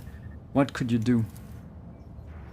A deep furrow cuts through the captain's forehead. Then his eyes light up with a spark of curiosity, and he says tentatively, "We could shorten the queue to the vat and fill the vat with the acquired resource, while they are alive and have nutritional value."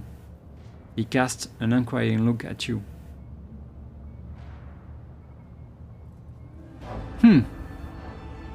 Don't be shy, Frenzo. Just tell me what you think we could do to make those people's lives at least a little better.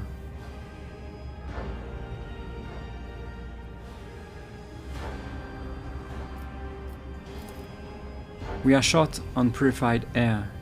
It currently goes through 3 sacred cycles of filtration, but that takes a long time.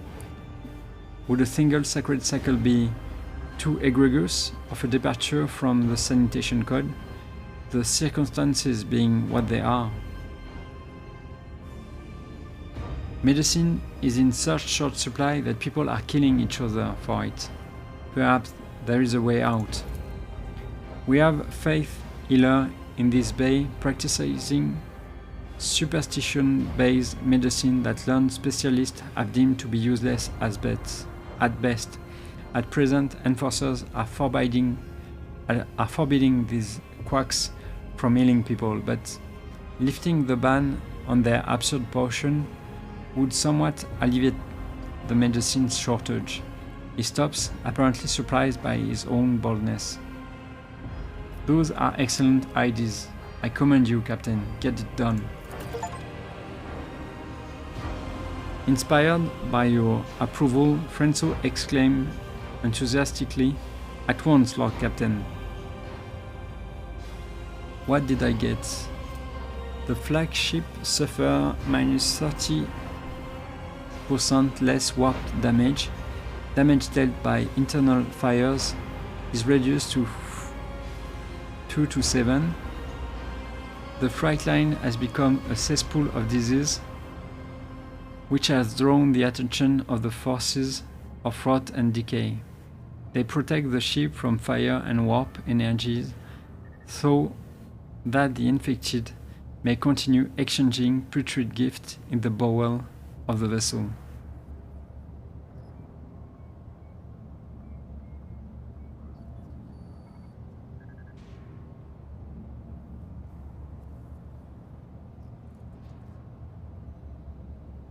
Okay.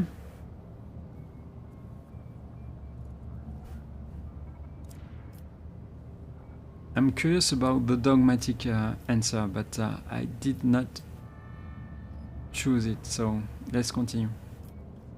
Be steadfast in your duty, Captain Frenzo. The Emperor protects, Lord Captain.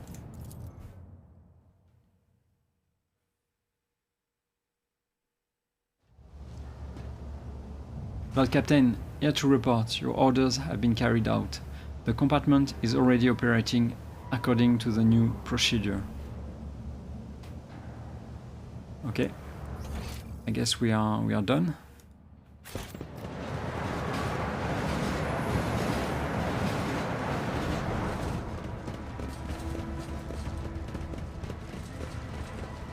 So I need to find a way to cure my rash. Let's go. Maybe to the... Let's go through the bridge. And let's ask for help about that.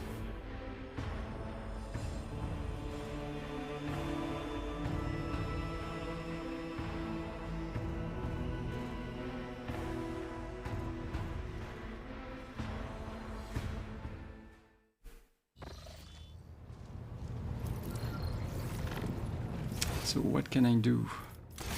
Let's speak to the High Factotum. Maybe he will have an answer for me for my rush. The High Factotum, Janris Danrock, greets you with a cool smile and the merest hint of a bow. Pleased to see you, Lord Captain. How may I be of assistance? No, he doesn't want to help me. Let's go with I would like to order the shipping and transportation of some goods. Let's see what I can do here. Nothing. It's not worth it. Okay. Let's go with them. Yeah, I think I'm going to buy what I can. Let's go with heretic trophies.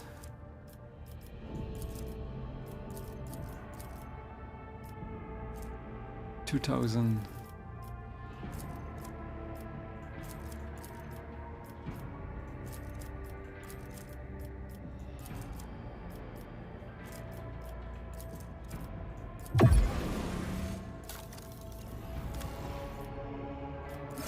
Okay. And the rest is not necessary because I don't have the level for it. So let's see. What do I have? I think now she can use it. But I don't think I will use it for now at least. Let's go, maybe let's try to upgrade Pascal while we are at it. Archetype. So last time we did use sniper expertise and we are going to go with intelligence and what?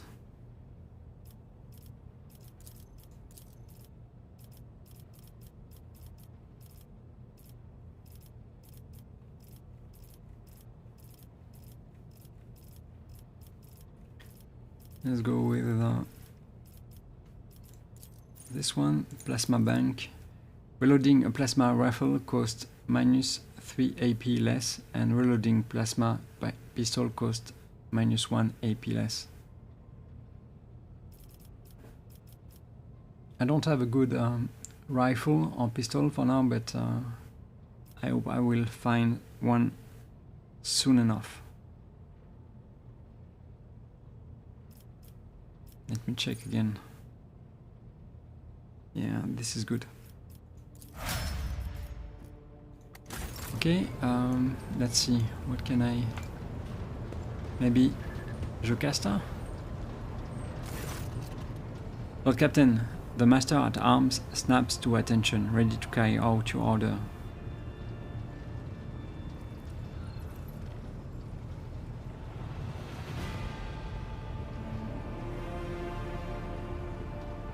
Your enforcers are doing a rather poor job of keeping order on the lower decks. I caught some kind of rash because of them. The mask of nonchalance on Sauerback's face shatters. She rolls up your sleeve with one hand, already pushing the tip of a long glass syringe into the center of the growing rash with the other. A cramp runs through your body, and a cold sweat breaks out on your temples. But the itching subsides and you start to feel much better immediately. The Emperor protected. Thank you, Jocasta. Void leprosy is a terrible disease that has affected several of the lower decks in recent years. Our chirurgeons know of a remedy that prevents its development at an early stage of infection. But if treatment is delayed, the patient's fate is not pretty. When did it begin to affect Bay LDA 14, and why wasn't I informed immediately? The Master at Arms bows her head in obedience, her eyes burning with rage and shame. Please, Lord Captain, I beg you to punish me for the ignominious transgression.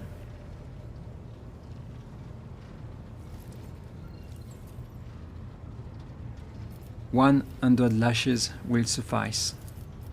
I humbly insist on 200, Lord Captain.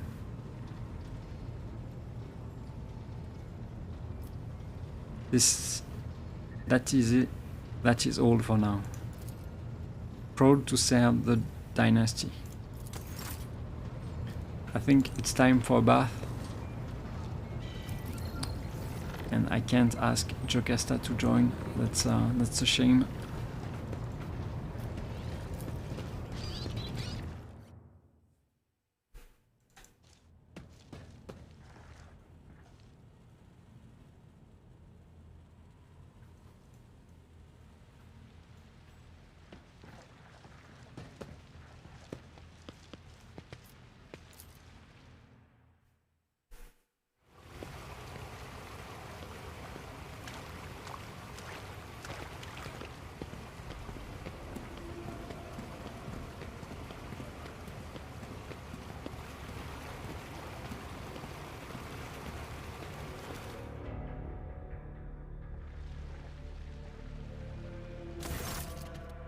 The soothing water caresses your senses, and your grateful muscles welcome the chance to rest.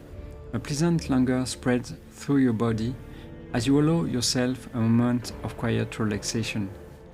Address the Master of Ablutions. I wish to see someone from my retinue. Which of them would you like me to summon, your lordship? Kibela, I wish to learn more about the tenets of the web. At once. Kibela silently appears by your side. You ask to see me, Domin Severan? Do you wish to learn more of the cult's rites? Very well. Since you are in the water, I can introduce you to a rare discipline of the Bloodspan web known as controlled self-drowning. Few receive this honor, with water being so precious on a ship. Still, it has opened my eyes to many truths.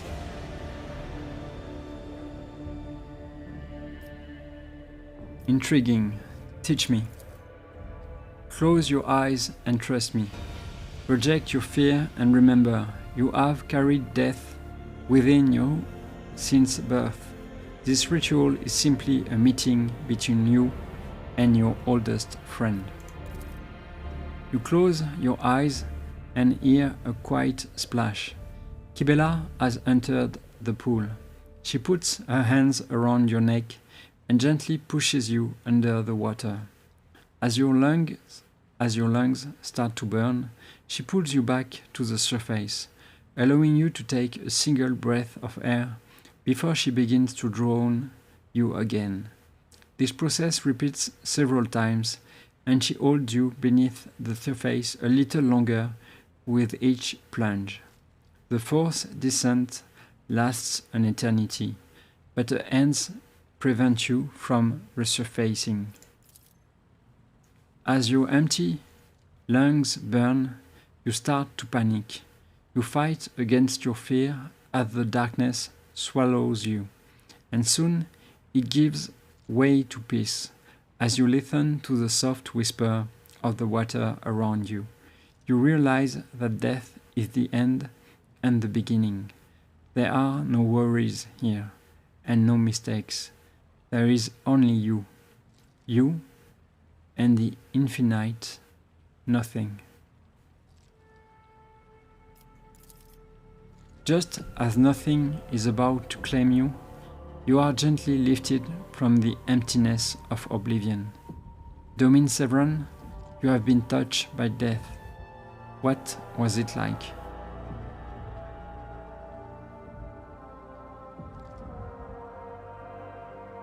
Death, it is nothing, and yet it is everything.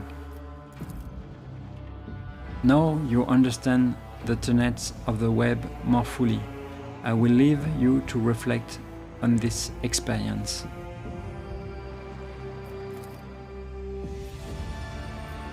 You are alone once more. The Master of Ablutions stands by at the ready, patiently awaiting your command.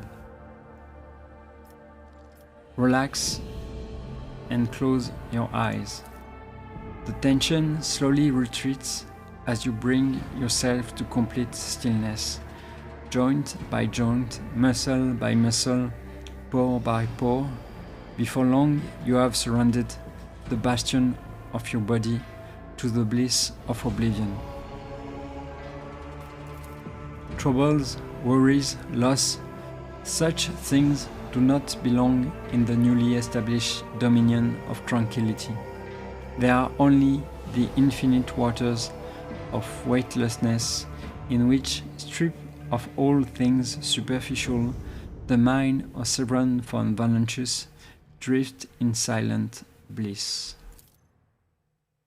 This moment of serenity soon fades. The body reclaims the mind, binding it once more to the familiar shell of flesh, sinew, and bone. Finish your ablution. You feel revitalized.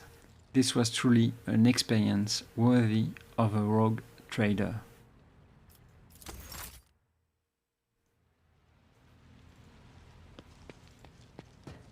Let's go back to the bridge.